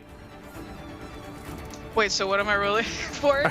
Yes, roll D20 and add your will save bonus. You know what you should do Oh my is gosh, I think roll. I'm great at will. You roll for advantage. Use your points to roll for advantage just in case. Wait, I have a thing for will. I'm going to pull up the fan art in just a second, Pat Draws. Roll for advantage. Okay, beautiful. Okay, and then how much do I add to that? Okay, so it's just a 1. Okay, so that's gonna be a 16. You feel your joints stiffen and roll roll a D6. Oh my gosh. All you had to do was add like 5 or did you got all the viewers are giving you all of these things and you're not using them. To me playing. All right, so I was like, use it. 1 to 3, 4 to 6, please. Listen to my voice. 1, 2, 3, 4, 5. I got a 5. All right, so you also, boom, makes sense. As you hit, all the air out of your lungs, you roll over, you hit the water, you feel this thing constrict around your neck. You try to breathe, and then you also sink beneath the water. Okay, here we go. All right. Thunder on you, family. Thunder on your cow. All right. The cow didn't do anything. All right. Anaho, you are now. You kind of touch the bottom. You feel the same thing as you kind of roll over to your side, brushing up against your arm. You feel bone. You feel bits of flesh. With the heartbeat, with the panic, you are going to start to take damage now. Even though you've only been under the water for a few seconds, your adrenaline was pumping. You were out of breath. Your mouth is full of water. And as the panic deepens, you take 5 points of damage from drowning. And now we go to Valfino. Valfino, make another D20 roll, please. All right, go ahead, Anaho. Okay. Yeah, I did have a question so we can clarify before the heat of the moment. How does drowning work?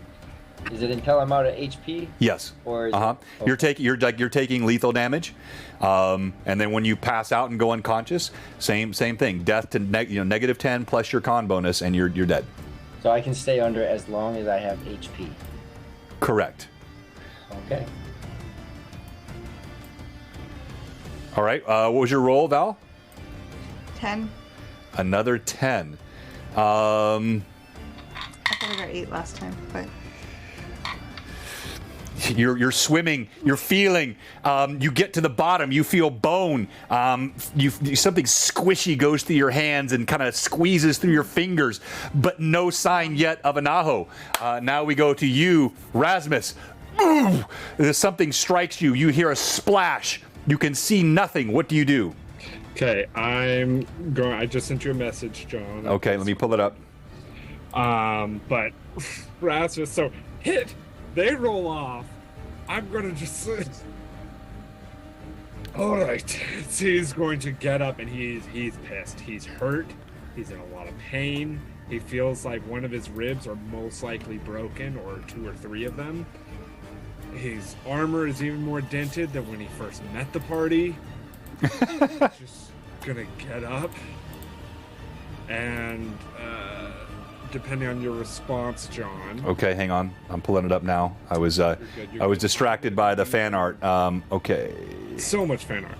I'm going to be using all of my advantages, or all my +1. Yes. Okay. Exactly as you said it. Yes.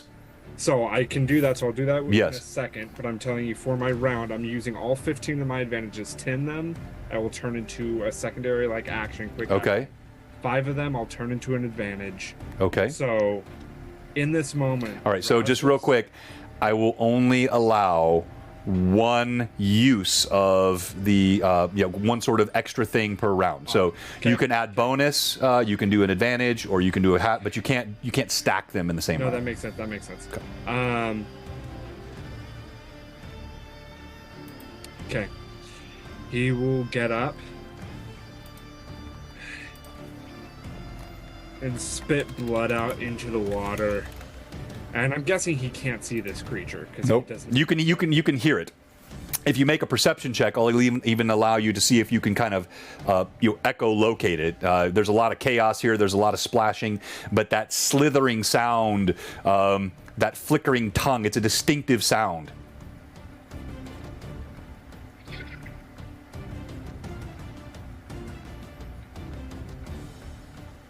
So my thought is, if I do the extra action thing instead of the advantage, I was going to use light, so I could see. Actually, you know what? I'm sorry. I told you wrong. I told you guys before, there is, as I showed in the picture, there is a subtle blue glow to its eyes. So as you look up, you do see these 2 points of azure illumination. They're not bright, but there's a slight casting of the hue on the water, and you can see directly where the creature is, even though everything else is dark. Beautiful. Then I will use advantage instead. Okay. But Rasmus will get up and pull his sword out and just. Rasputin. If I die, you die too. I'm doing this to keep us both alive, got it? You are my friend. He's gonna pull the longsword into 2 hands and then step forward with a pivot to try and pull the blade around and strike into this creature. You are my brother. and striking the creature with disadvantage. Yes, master.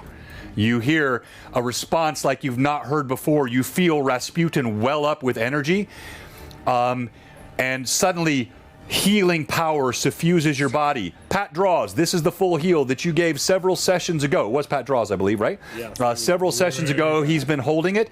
I've allowed this through the role play. However, even as this happens, you feel Rasputin is giving you a piece of himself.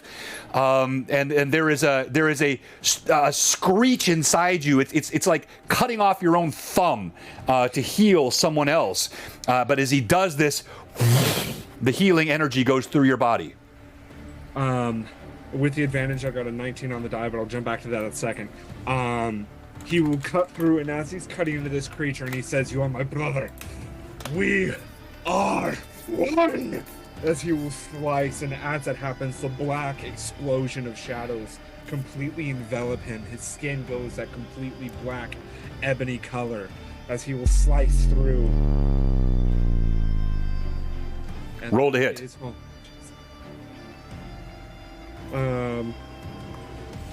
Yeah, I was double checking, but it says in the app, I might be wrong, but it says a long sword is a critical on a 19 or 20. If you have improved critical. Okay, stupid app. Well, that'll still be a boop, boop, boop, boop, boop, boop, boop. A lot to hit. That'll be a 26 to hit. That is a hit. Roll damage. And this creature already took damage from Anaho's Ring of the Ram. It was cocked on a 6 and an 8, I think, and now it is a 10 plus 4, 14 damage to it. Damage from the fire. Yeah, and the fire and the... Fire.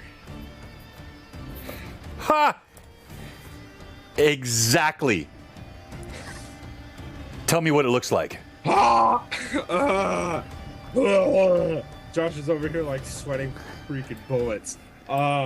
Rasmus, just like I said, he says, "You are my friend, you are my brother," as he's steadying himself and then pivots, and as he cuts through this creature, right through the neck of it, straight down, the tongue's lipping out, cuts off the tip of it, into the clavicle, down through the rib cage, and just uses his right arm that has a full gauntlet to hit onto the handle guard above the hilt and to push it all the way through the rib cage, breaking through. You feel brittle ribs snap as you punch through. Bravo, well done. Now, none of you know this has happened. Yeah. All right, so let's go back up to you, Rizia. You stand, let me go back to my regular lighting. You stand atop, and as you walk over toward this pit, you hear splashing and screaming. You hear an explosion, a thunk, water, screams. What do you do? Rizia looks around, looking at the chain that's there on the winch. Is there enough? Would she recognize that there's enough for her to lower that down into the pit? Yeah, okay, so where you struck the chain, you were kind of going right to the ground where it was. Let's see how much of the chain you cut off. So this was a 100-foot chain originally. It was designed to go down to the 95 feet to drop the cage in. Yeah, you only cut off about 4 feet of this chain. It looks like where you struck it kind of right at the base where it hit the ground. You snapped it there where that sort of that two-piece. No, actually, no, I take that back because it was hanging up over the cage. So I have to add that. All right, so you cut about 10 feet off of the chain. Okay, so Rizia will then, as just kind of like pulling the chain and trying to judge to see she can throw the chain down and notice that she doesn't hear it hitting water or anything if she's hearing the splashing. So she'll roll it back up and take a rope out of her pack and tie the rope at the through the chain, like weaving it through the chain so that it's sturdy, and she'll toss the chain down. Okay, you toss it.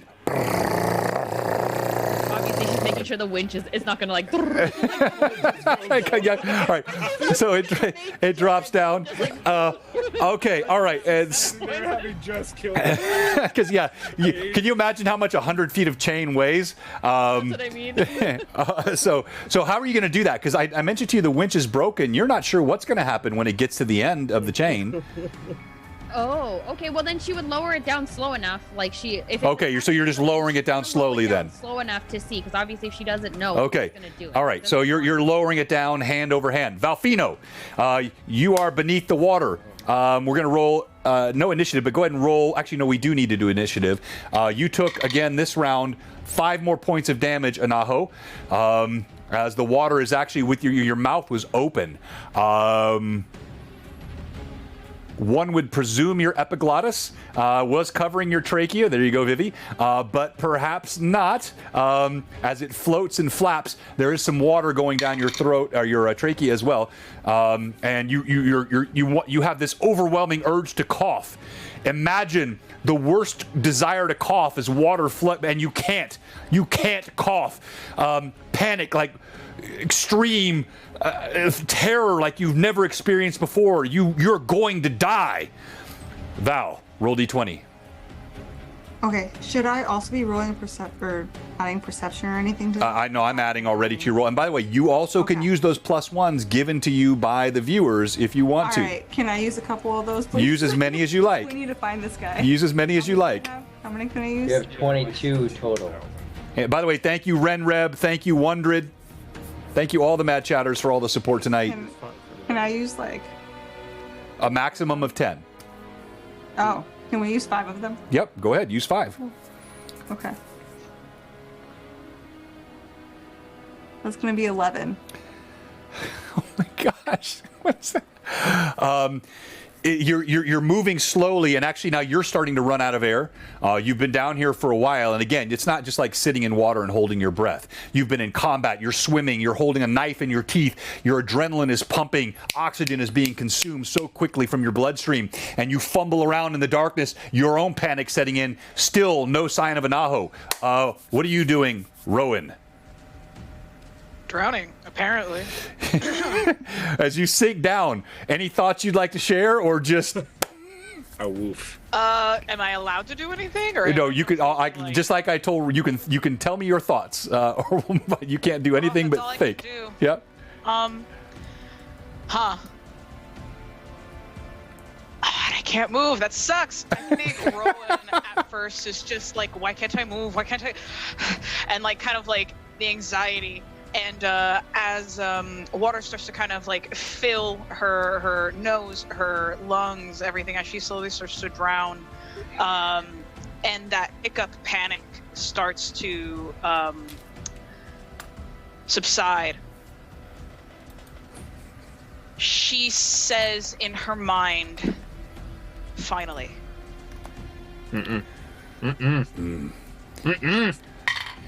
As this thought crosses your mind, you feel something, Rowan, growling inside your mind, rebuking your thought. And then you feel this struggle inside you, but this helplessness in twain. As it is compounded with your own helplessness, there's a rage, both your own and another, inside you. All right, we go to initiative again, and you lost last time, so let's go to Rizia. Rizia, roll initiative. Are we still in combat? Well, no, we're not in combat, but we are in. We're in the sort of the aftermath of combat because we have 2 drowning characters. So it's. All right, another round. Bruh. Oh, you only take 2. Wait, no, but yeah. So you take 4 points of damage, Anaho, and you take 6 points of damage, Rowan, as the water fills your lungs. And now we go back to Rizia. What are you doing? You're just lowering the chain. Now, because you're lowering it slowly, 95 feet. Let's say you're going hand over hand, 6 seconds. I'm going to say this is going to take you 4 rounds to lower that chain at that pace.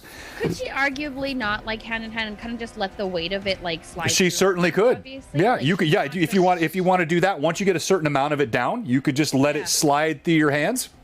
For sure, All right. yeah. All right. So we'll cut down. At least like 3/4 of the way, and then when we're closer, she would do hand over hand because she doesn't know what the wind is. Okay. All right. So we'll lower that down to it'll be 2 full rounds. So you are in round because like last round you got it. You started putting it. So now you got 1 more round after this.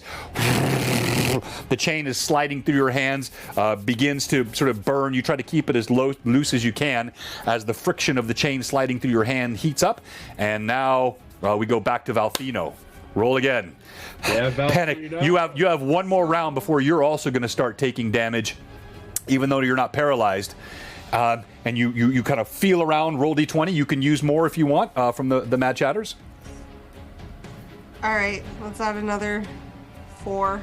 So, Okay. Roll. not to mansplain, you know that 5 can be turned into an advantage, correct? No. Yeah. If you want to use 5, then you get to roll thank 2 God Josh d20s and take the higher roll. Thank God. And it's arguable as It's in to the group chat, you guys. No, Josh It's says okay. it It's better, okay. It's your though. first time. It's your first time. hydrate everyone. I'm just saying that because Hob asked me to. So if I use Thanks. 5, I get a plus. A second d20 that you can roll, and you take the Okay. higher of Yeah. the 2. Exactly. Okay, we're gonna go to 5 then, and we're gonna work with that. Pat draws Okay. hates me. Come Come on, let's go, Valfino. 18. What's that? Yeah, 18. Just as you're about to, you're gonna have to like go to the surface. You feel cloth, a small hand. It's Anaho. Anaho again, unable to move. You feel something grip your hand. You can see nothing. Utter darkness.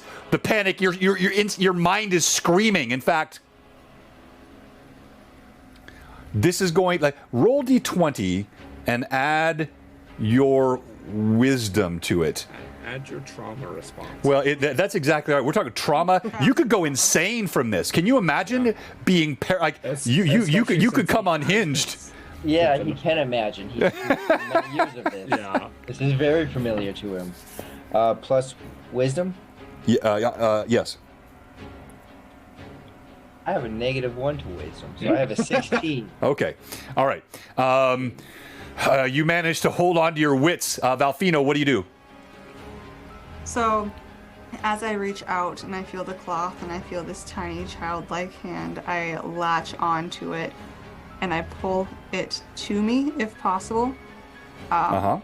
Clasp it to me, and then with all my might, I like kick off the bottom, and I'm holding what I assume is an aho to me, but I'm kicking off the bottom as hard and launching myself towards the surface of the water. Okay. Make a swim check, please. And as she's doing this, you take another 3 points of damage, Anaho. 20. Rowan, no, not too bad. You only take 2 points of damage. Rizia, that chain going quickly through your hands now. Rasmus, what are you doing? Rasmus is just like exhausted. He's gonna drop his sword and just inside of his mind just think. As he's going to almost with its exhaustion, he's going to let that tiredness pull him forward as he's going to go and dive forward to where Rowan was, where Rowan fell down that he saw, and he's going to use 10 more of my advantages, the rest of my advantages, to be able to do Or your a plus quick ones. action Okay. to cast light. So now the entire underwater is illuminated, so he can really try and find Rowan. Very nice. Where was that the rest of this combat? Dude, that's what I was going to do last time, but I found out I wasn't allowed to do both. I needed that advantage to get that 19. Suddenly, illumination. Valfino, it's a shock to you as you're kicking. What was your swim check? So I rolled a 15, then I have a plus. Okay, you're fine. You kicked off. You kind of do that body motion. You pop up out of the water, and then this flash of light. You take a deep inhale of breath, clutching Anaho to you. You kind of pull him up above the water. This has been 1, 2. And you see he's not moving in your grasp. You see the illumination now from the water is still illuminating up through the water, and you see a rope and tied to the end of a chain, dangling down just a few feet from the water. Rizia, you feel like you still haven't, you don't know how deep this is, right? But now that this light comes, you see this light at the bottom, and you can clearly see this strange scene where the water is illuminated. And there's a cage in the center. You can now clearly see bodies by the dozens, bones, some of them partially decomposed with flesh, some so old and rotted, skeletal structures all over the bottom. You can see Val popping up from the water, a dagger between her teeth, and Anaho stiff, clutched in her arms. You see no sign of Rowan, and you see Rasmus dive into the water as your rope and chain are just above the water. If she sees Rasmus diving back in, not Rowan, and Valfina seems to be the only one that's alert and awake, she will start, as she's kind of lowering the chain, she'll shout out to Valfino, grab the rope. I'm going to try to winch you guys out of there.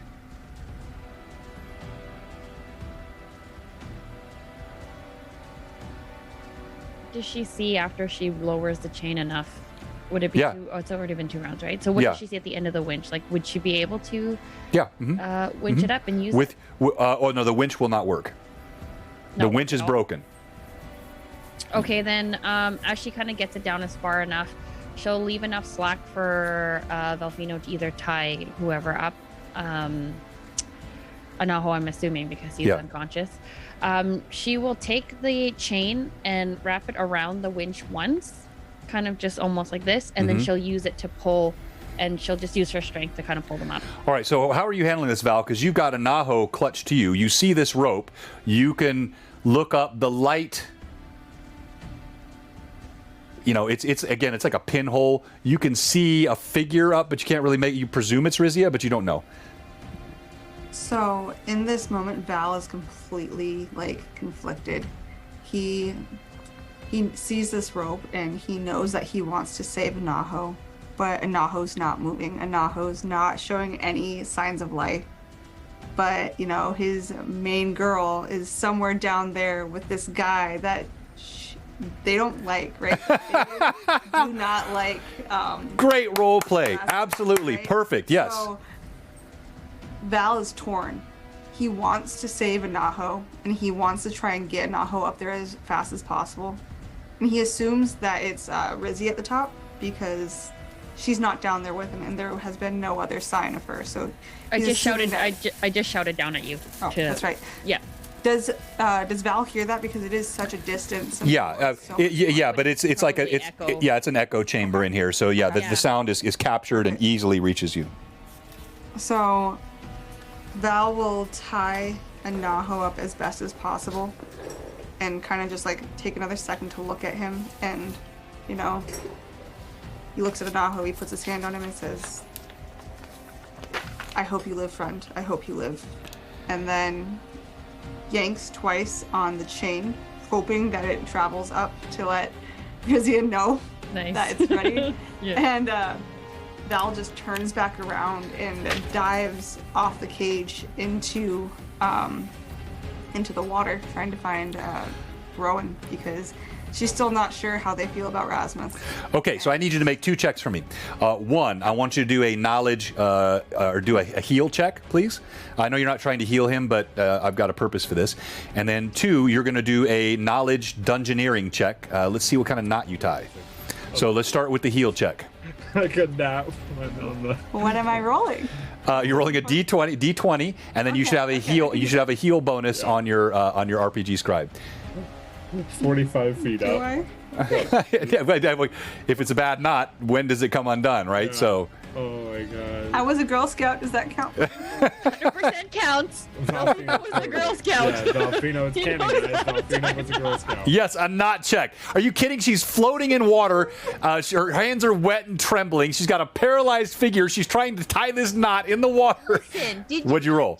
So a heal check. What was the roll?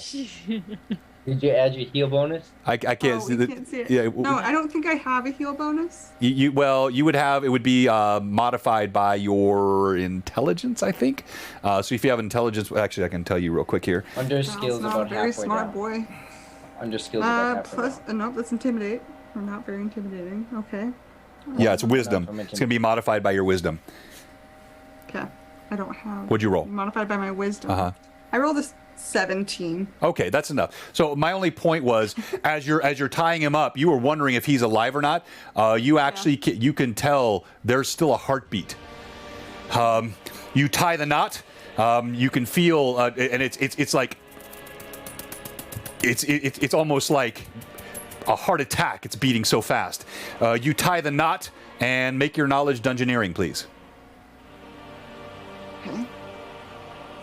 I'm not grasping at TPK straws, Pat. Okay, so I rolled an 8 and then I have a +1.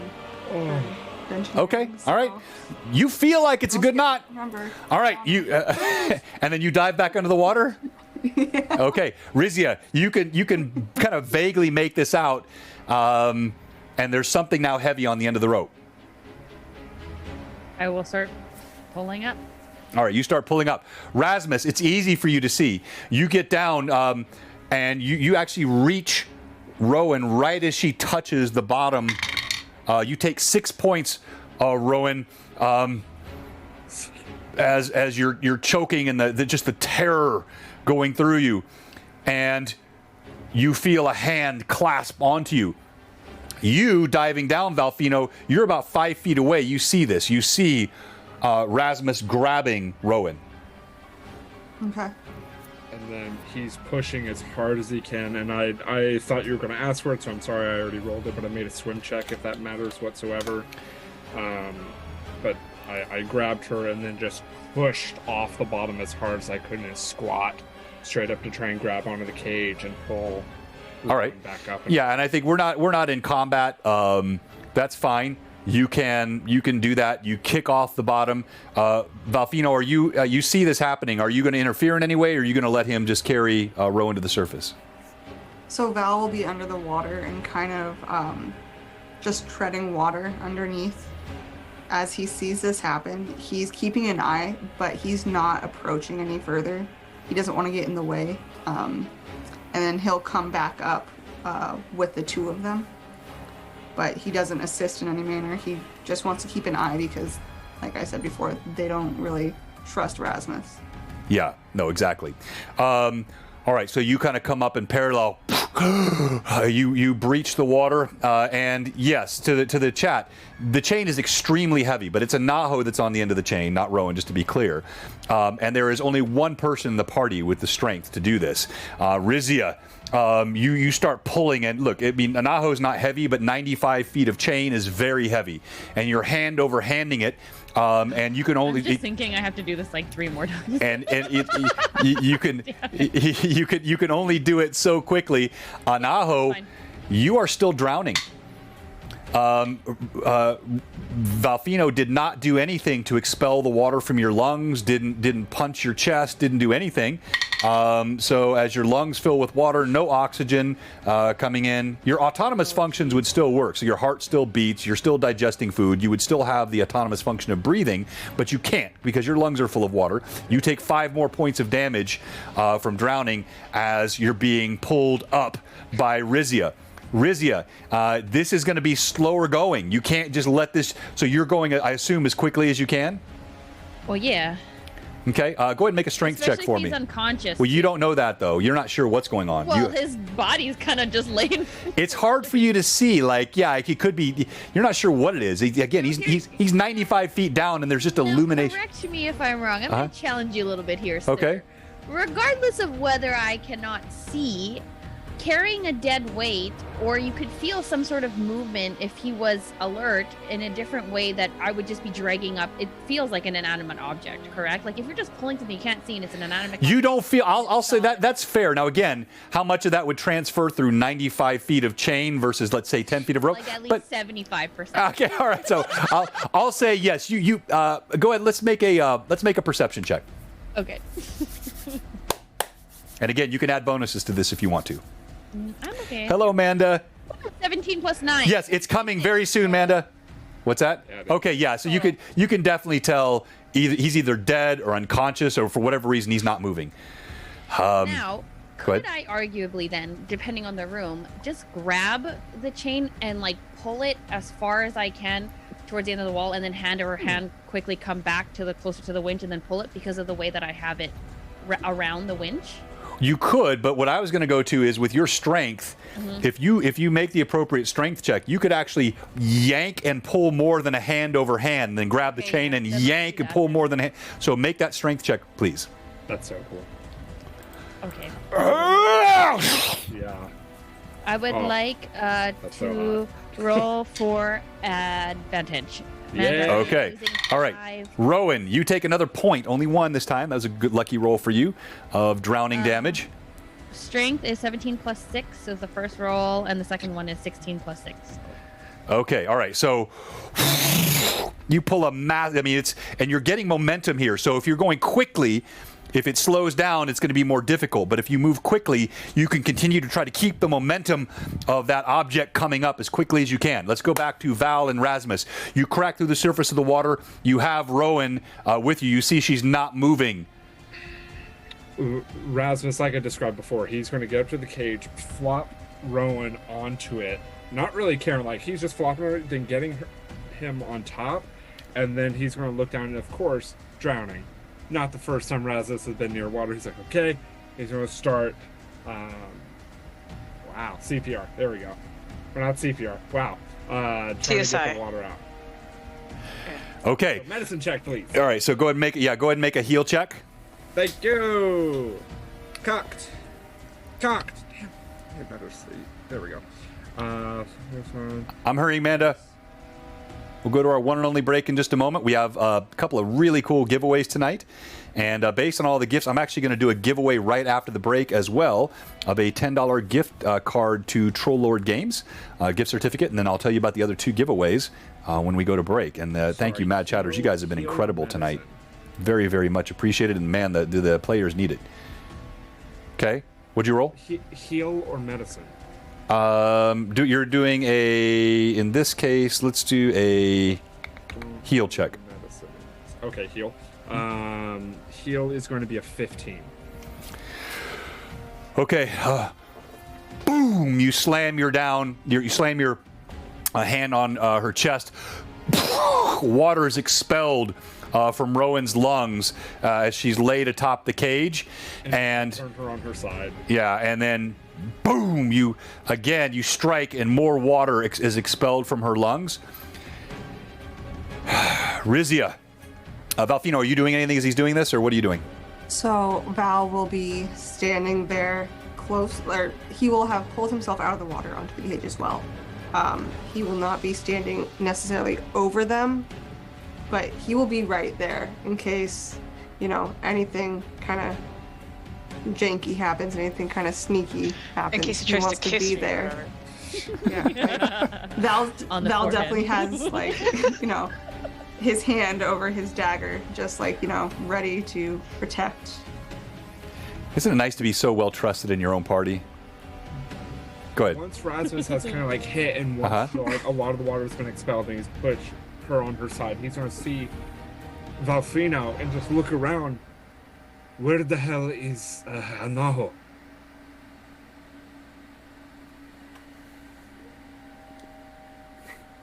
Val will respond by saying, I tied him. He's up. He's fine. He's safe. And he's going to look up. Perception check? All you see is Anaho just banging. Go ahead, make your perception check. Yeah?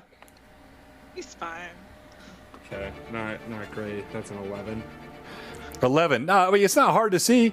Yeah, you look up and you see Anaho, you hear the chain scraping against the stone in massive yanks. It's being pulled up. Go ahead and make another strength check, Rizia. Anaho, you take 5 more points of suffocation damage. Are you still conscious?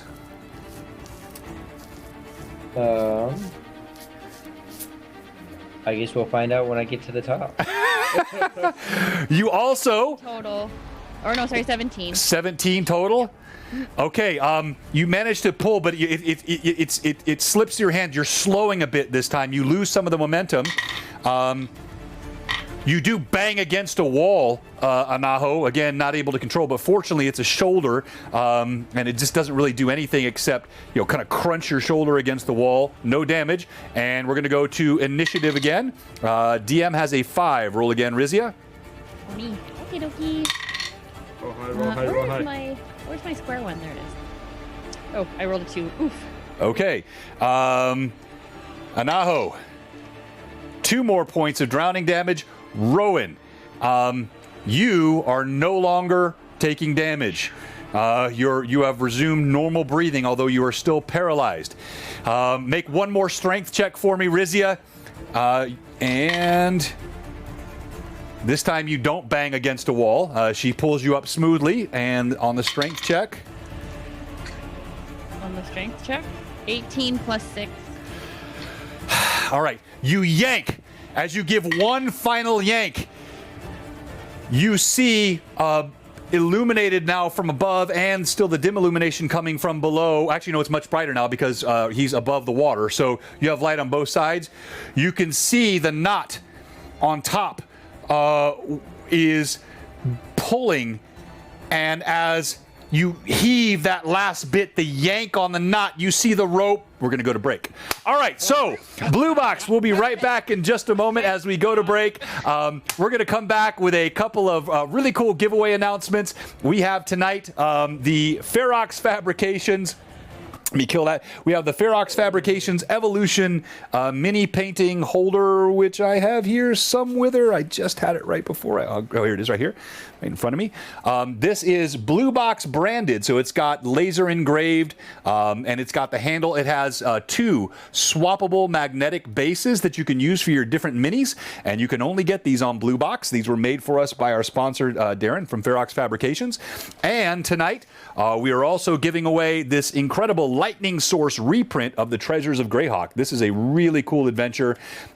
This is designed for character levels 4 to 18. You can run your characters all the way through an exhaustive campaign with this guy. It's really, really cool.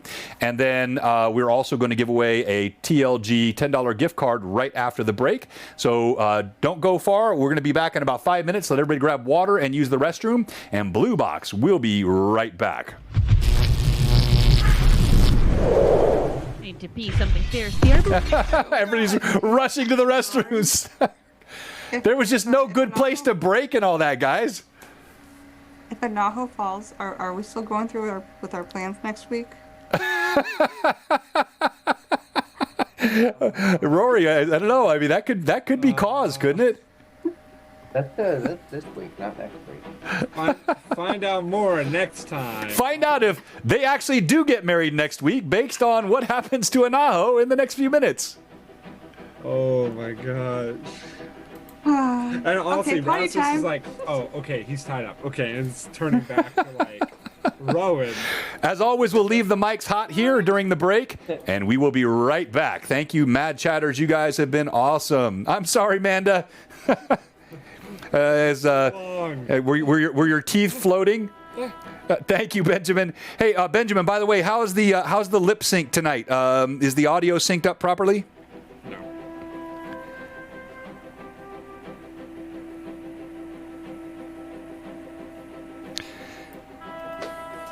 Great job, Josh. I'll be right back. Of course, I'll be here. All right, now that John's no longer here, we get to the real fun conversations. Ah, dang it, Vivi's back. Okay, never mind. No Josh and the crew. Just Vivi, Josh, and the crew now. Okay. Sorry, do you not want? No, it's fine. You can stay.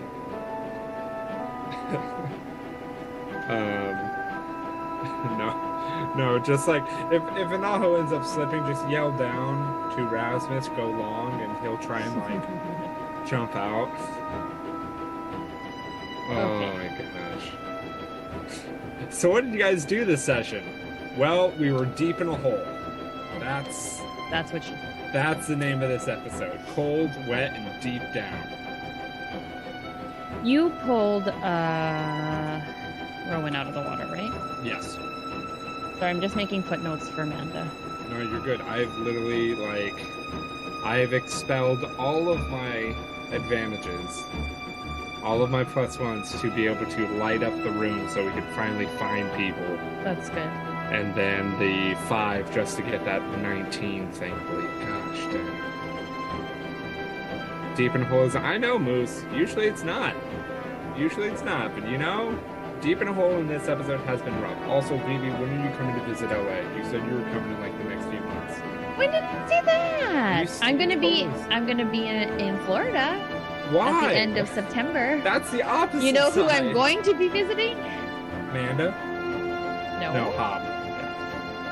I'm not visiting Hob, but she's obviously a stop on the way. But I'm gonna be going with my cousin to go house sit. So Well, I you- shall be in Florida, and I'm obviously going to meet up with Hob while I'm there, because why not? No, it's fine. I didn't really care. You're next on the list because No, you it's know fine. you see how I drove and then I met up with Rory and Becca. Yeah, but they're Just- close. I know they're only 5 far. hours away from me. I honestly thought they were 8 hours. Like 5 is nothing. Like I would drive 500%. Okay, so maybe what I should do is I should fly to Rory and the Italian. Yes. And Yes. then we Yes. take a road trip up to you. I run a game for Sure, all of possibly. Possibly. But it'd be easier if y'all just came here. us. Yeah, possibly. No, We no, have- I We just have came the running space. downstairs screaming, no, no, no. Get out of here, No. I thought we Italian. were all going. I thought we were all going to your guys' wedding. Is it not? I That's said in a- plus What one. are those snacks? What's that green bag? I mean, that's she in a probably year got like though. Uber Eats or something. Did you guys get Uber Eats? What is that? No, A I just sharing ran size? upstairs to the kitchen. Nice. Because What's the sharing size bag? It looked like a thing of diapers at first, which is why That's I was what I like, thought snacks, and I too. was like, what the heck? no, they're All right, so we are back. Hob is still getting situated here, but Vivi, we do have the long night tonight, correct? No, short. I'm working. Oh. Right now, Can you call in sick, please? No, I'm teasing. Oh, I have I mean, Um, you can call in for me. if you want. You can try. My residents won't be happy. You can certainly try. Oh man. Gosh dang. can't forget the homemade gluten-free mint cookies. There you go. I need to just send Becca a bunch of just coffee crisps because that's her favorite chocolate Oh Canadian my chocolate gosh. bar. They're so good.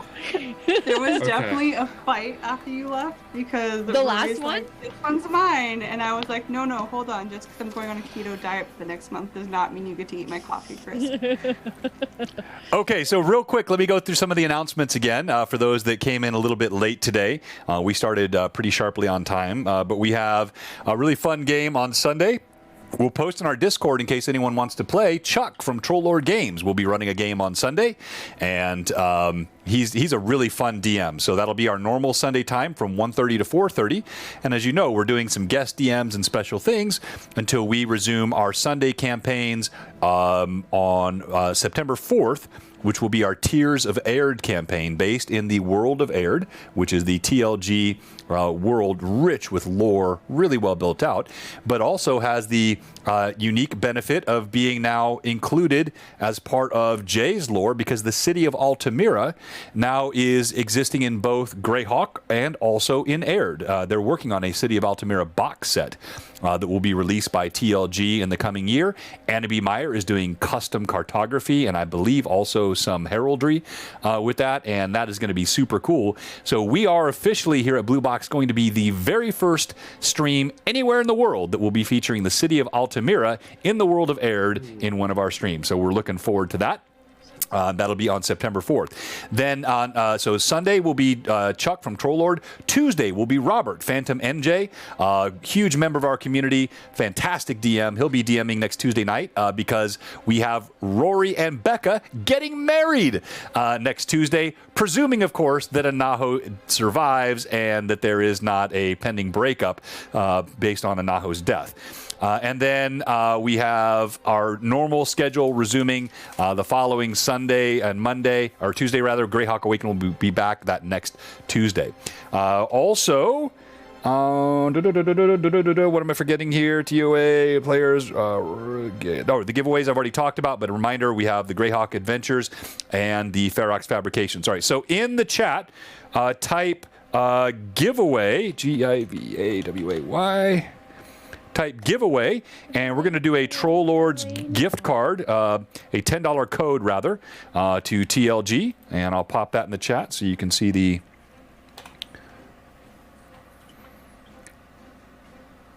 And dun dun dun dun dun dun dun dun dun. And Josh, did you see the message I sent you? I Discorded you. That's huge. Yes. Okay. All right. So there you go. Type giveaway. We'll give you just a few seconds, and we will do that giveaway. While I'm waiting, any announcements I'm forgetting, Rory?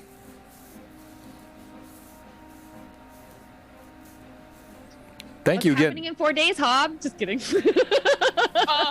I didn't study. What's happening in 2 days, Hob? Not that I can think of. Okay. Thank you again. Yes, we have Lore Masters Arcanum tomorrow night. Thank you for the reminder, Robert. I almost forgot to mention that. Tomorrow night's going to be fun. We have Stephen Chenault from Troll Lord Games coming on to talk about that aforementioned Aird. And we're going to be talking about character creation in the world of Aird, races in the world of Aird. And we're going to have, I know, Rachel, which if you got to see her last time, she's delightful. She's one of our new players. She's in college here, just a little ways away, and she's friends with Thomas. And so that's a super fun group that we have starting up on Sundays. And so Stephen will be on with Rachel. Cameron may be able to make it on, and hopefully Thomas as well. As usual, I'm sure we'll have Robert. Robert is my co-host of LMA, and then I'll be on, of course. So it'll be a fun night tomorrow night starting at 5:30. Okay, Central Time. All right, we're going to do the giveaway. And in 3, 2, 1, the winner of the TLG code is Keith Roger. Congratulations, my friend. You have won. Okay. Let's resume the action. As you make that last powerful heave, Rizia, your feet shifting underneath you from the ground that you yourself have cracked, you let out a huge exhale of breath, a roar, and as you yank, you see that knot slipping through that last piece of it. And right as Anaho's body comes level with the top, that knot finally unravels. Would I do a reflex save, or what do I do, Dex? Let's have you make a reflex save. Okay, I'm just going to announce now that I'm going to roll with advantage. Okay. All right. So as you pull that yank, it's almost like slow motion. You see his body, it twirls in the air as that last bit of the hastily tied knot unravels. His body turns end over end, spinning, not end over end, right, like side, like this, like a top has been spun in the air. You know, John loves doing this, making you feel poopy before you do something. Come on, John! What am I doing? Reflex? Yeah, or, reflex like, save. Yeah, reflex save. Go ahead and roll. Falls down and he hits Rasmus again. I'm gonna. Reflex? I'm rolling with advantage reflex. I've always wanted to kill. 19! Oh no! Eat it! I've always eat it. Roll for advantage. You know what? Anyway, because I'm here, and if I roll a nat 20, you better make it freaking beautiful. I rolled a 9. Never mind. 13 plus 5. So what was the total? 24. 20. Okay. I've always wanted to bludgeon characters to death with the other characters, you know, just like I thought I was going to be able to do that this time. You, as you do that last heave, fortunately you did it hard enough that he kind of like comes a little bit up above as he's spinning. Whoa, you reach out, you snatch, you grab hold of him. He's light to you, and you pull him over to the side, breathing heavily. Anaho, is there still a pulse? Did I take any more damage? Yes, you did. You took that last. Ask the teacher if we have homework. No, I was going to give it to him anyway. I mean, you took 2 more points of damage as you're yanked up.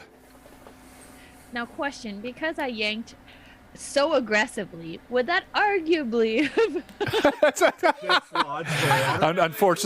Unfortunately, no. That's not how it works. I'm sorry. Anaho, is there still a pulse visible in your neck? If there is one, it is very faint. So you don't know. You drop his body to the ground. It looks lifeless. Now we go back down.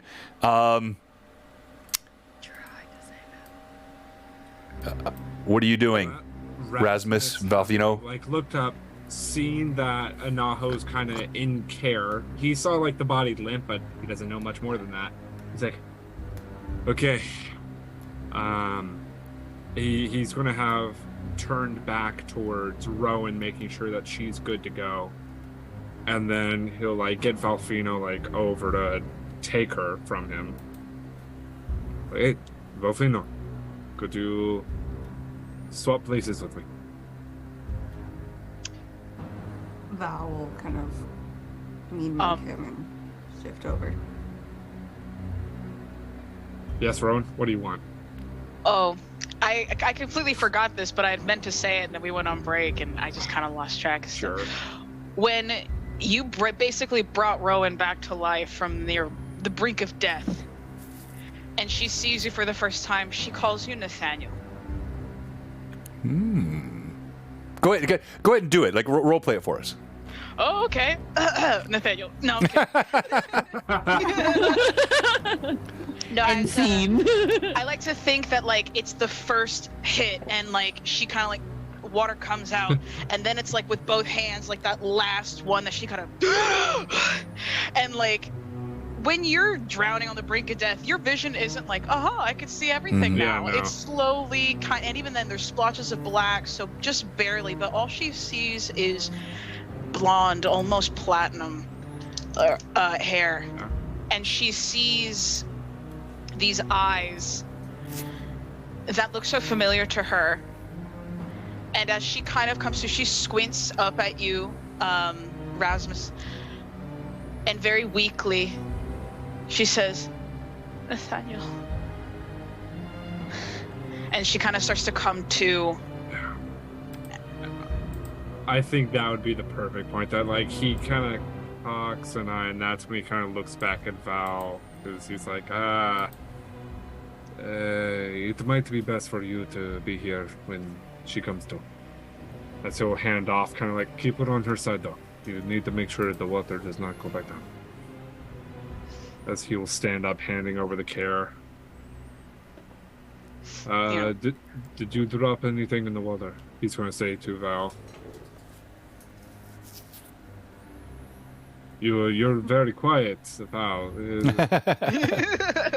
Val will look up at Rasmus and say, no, nothing worth going back in for. But your friend, the small one, you are close with him?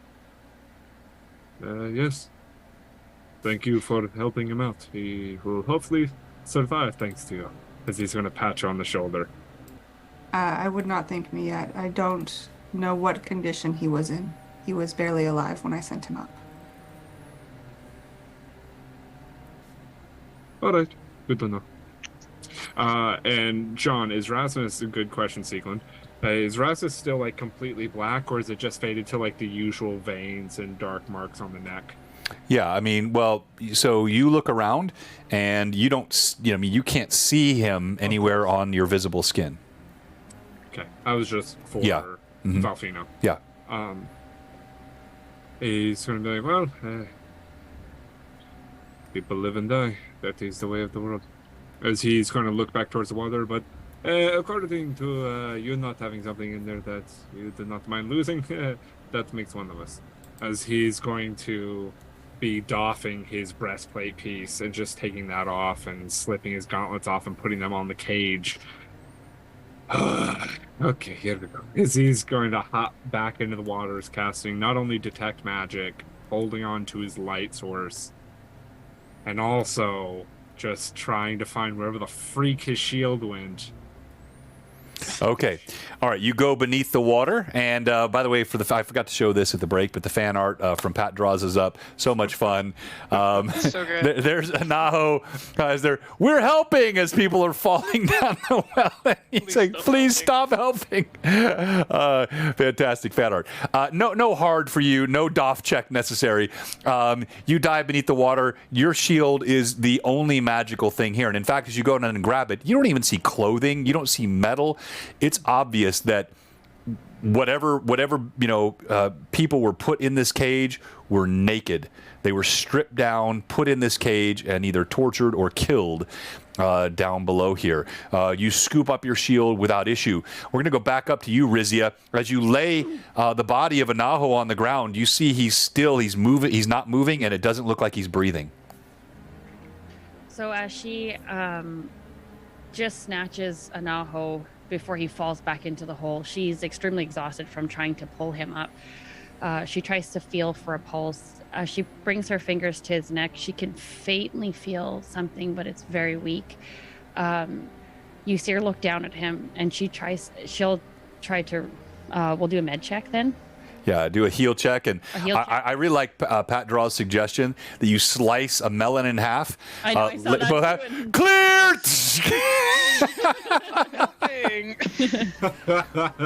13 plus 1, 14 total. Yeah, not hard. You kind of punch on his chest. Same thing as Ahab. Water spurts out. His breathing is very shallow. You can see that he is still alive, but his eyes they're not moving. They're not recognizing anything. And so we're going to fast forward now for sake of time. Oh, okay. Did you have something else you wanted to do? Yeah, she was going to. So Razy kind of takes the cloth from the front, and she immediately starting to wipe the water away from Anaho, just knowing his history with water. As she kind of talks to him softly, even though he's not awake, she's wiping it off feverishly, trying to make sure that he's as dry as possible before he wakes up. She's talking to him. She just says, "You're safe. It's me, Rizia. I'm gonna clean you up. Don't panic. Just save your energy." And she's just trying to wipe him up and dry him off as quick as possible before he comes to. Okay. All right. So then in a few moments, you go through the routine. You raise each person up. Down below, you can retrieve your breastplate if you wish to. You've got your shield. We don't need to role play through all of this. There's ample time to tie proper knots. You're not rushing at this point. Everyone is breathing.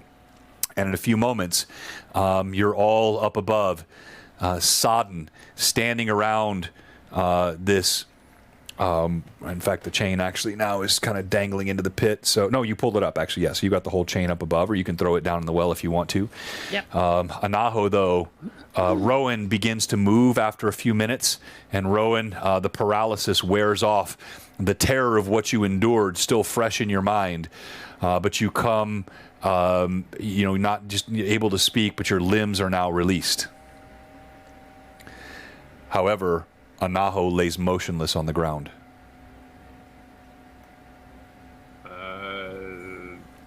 Rasmus would have been, whenever he got up, would be first to Anaho to try and check him out. Heal, do whatever medicine. I've got a healer's kit, and so if that could help with healing, I would do it. Yeah, you can use. If she knew that Anaho is in that shape, she would, when she was to drop the chain back down, she would call for Rasmus first to help him up first. All right, well, go ahead, call for him. And tend to him, yeah. Go ahead, role play it. Call for him. So she, as she kind of gets him dried off as much as possible, trying to move him a little bit away from the pit, she just shouts down, "Heads up, Rasmus! I need you first." as she's like. Rasmus, I need you up here first. Would it not be better to have one of the other two? No, I need you here for Anaho. Come, quick. And she she'll again. She just with all her might, she's gonna try to pull as much as she can. I think this one will be a little bit easier with Rasmus at least conscious enough to help. Yeah. Rasmus is going to be helping You if he can. pull him up and over the edge of the pit. Rasmus is the last one to come up. Here. He would have been the second to come up. Second to come up. Oh, sorry. That's what I meant. And then she'll, if Rasmus is tending, as soon as she sees Rasmus tending to Naho, that's when she'll toss the rope down and pull Okay. up Val and Rowan. Okay. All right. So you pull everyone else up. Go ahead and make your medicine check. You got a healer's kit, Val. correct? Rasmus, you have a healer's kit? Yes. Okay. yes. Go ahead and make your medicine check. I'm going to use the 1+1. Like, I'm using up everything I have this session. I'm going to use the 1+1 that I have for this. Bring out your dead. Bring out your dead. What'd you roll? No. The best one. Please tell me you didn't roll a 1. Really good one. I'm not Yeah. dead yet. You rolled a 1? I rolled the 1. Okay, roll again. I have a high heal. Roll again, please. Don't roll a 1. With my heal or just straight Yeah, up? with your heal. That's a 14. Bad at all. As you are applying the healing to him, you did not realize that he had a broken rib. He would have received 2 points of healing, but you actually pressed down on that rib and you did 2 points of damage. The healing has no effect, and you do feel a thready pulse. His breathing is shallow, but he is still unconscious. All right, in moments, everyone else has been brought up. Anaho is stable. He's breathing, but he is not conscious. Actually, I take that back. Make a con check, because you were bleeding. So let's see if you've coagulated or if you're still bleeding. You know, you have, your arm has been shredded to ribbons all the way down to your fingertips. Worry. What'd you get? Con? You're rolling underneath your con. What'd you get? What'd you get? The suspension is killing us. I got a 19. Did you not? Why didn't you use your thing? Don't you have bits? All right, you see... I don't think about using them that way. Yeah, you can. me too. You should think about using them that way. So you see there is blood still not flowing per se, but more than a drip. There's a nice, steady amount of blood that's just welling up through these wounds. And also, still one, you'd heal part of it, but there's still a scrape on one of his, right here in his neck, where that one claw hit. He's clearly bleeding. You take one more hit point of damage, Rory. Rasmus is going to keep at it. Do you have another healing kit? Well, healing kit, I'm pretty sure has 5 charges. Right? Depends on what you have. It just says healing kit. Hang on here. Let me just double check. Yeah, sorry. that The might be standard. my D&D 5e knowledge. Yeah, no. It's. Let me just double check here. But I believe a standard 3.5 Pathfinder healing kit would be 1 per. Free. Let's see here. If so, then that's all I got. No. It actually has. Yeah, it has multiple uses. So yes. Okay. All right, go ahead. I was like, F, I would have had more, but I don't. Okay, yeah, I'm just gonna keep trying until either he stabilized and healed, or I'm out. Come on! No, blood doesn't coagulate in 6 seconds, but it was, man, I'm not an anti-pilot, but he was coming up, so he was out of the water. It was 4 rounds to pull him up, so we're talking like 30 seconds, and the stabilization of a constitution bonus doesn't mean that there's no bleeding at all. It just means that as the blood is coagulating, the flow of blood is not sufficient to cause additional hit points of damage. Remember, 1 hit point or 2 hit points could kill a commoner. Most commoners have 1 to 2 hit points. So 1 or 2 hit points of bleeding is a significant amount of bleeding. You pass that con check, you're sort of stabilizing. All right, what was the roll? 26. Nice. Okay. Yeah. All right, so roll a d6 or a d4 and divide. It's a 1 to 2 points, so let's see how much he gets. Come on, Josh. Come on, Josh. Effing Josh.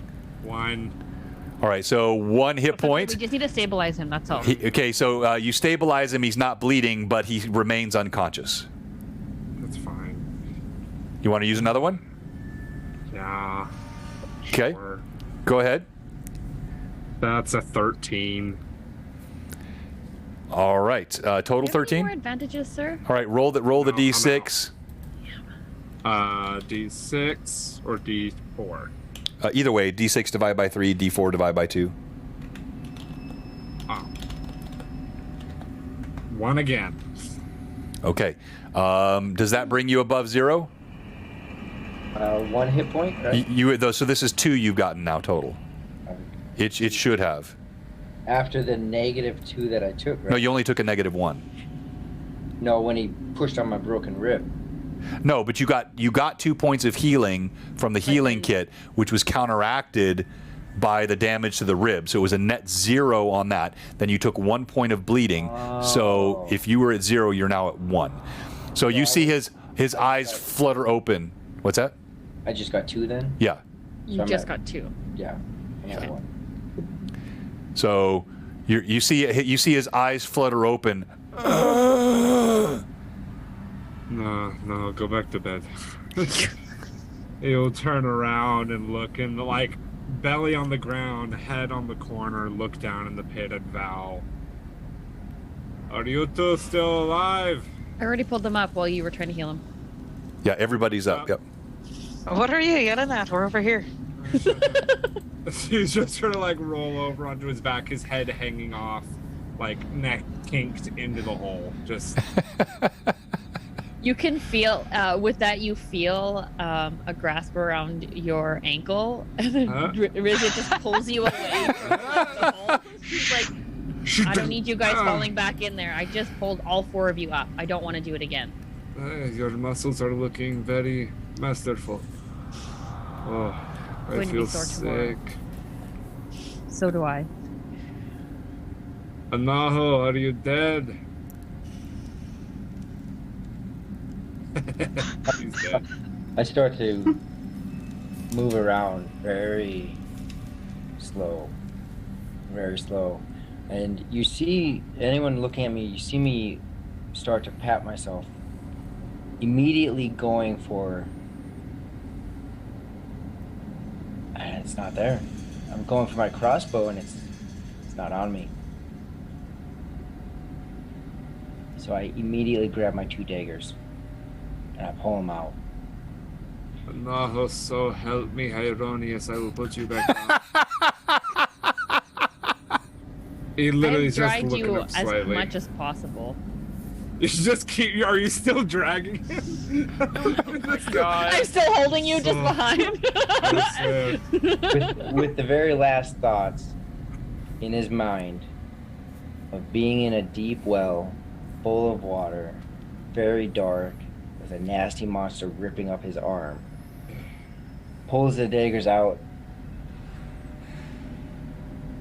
and he turns and he sees Rasmus being drugged, and he sees Rizia. And moments before he went unconscious, he had heard Rizia. It wasn't until just after that that he actually went to 0. And he'll look at you, Rizia, daggers in hand, and my face is not angry and not confused, but very, very scared. If she Um. sees that, she'll drop Rasmus's leg and just kind of come up. I've dragged your body. Your legs are not hard, high off the ground. She will walk towards Anaho, hands up. Anaho, you're safe. It's fine. You're out of the water. That thing is dead. It's me, Rizia.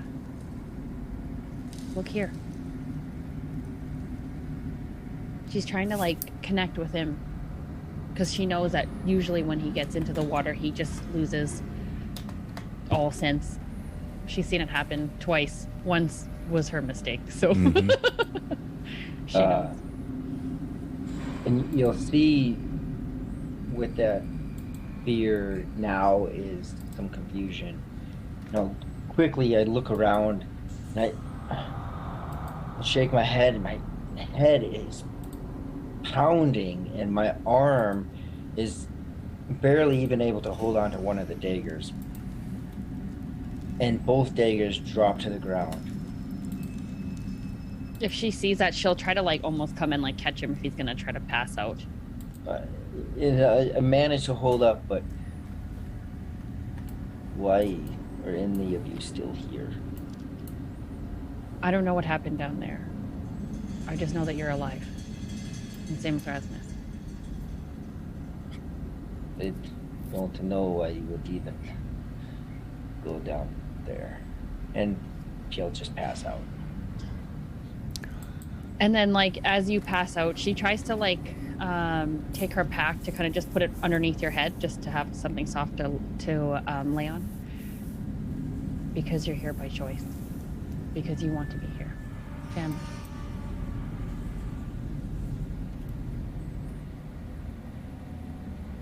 While this very heart-touching moment is happening, Rasmus, now laying on the ground wherever he's at, will point at Rowan.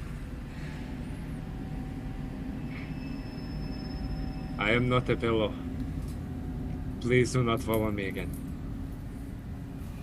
Next time I'll be sure to, change your trajectory.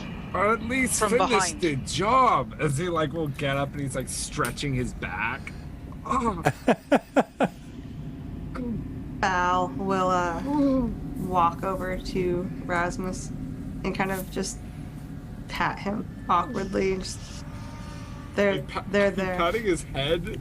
Yeah, just like We gotta reach up to do that. He's pretty tall. oh.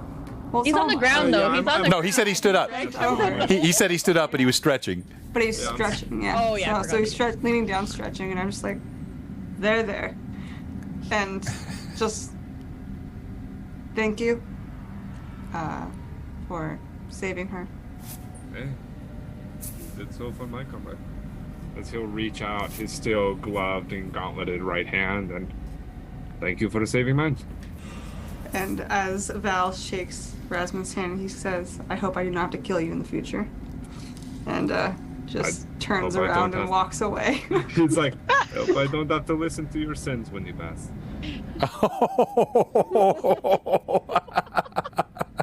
Well played, well played.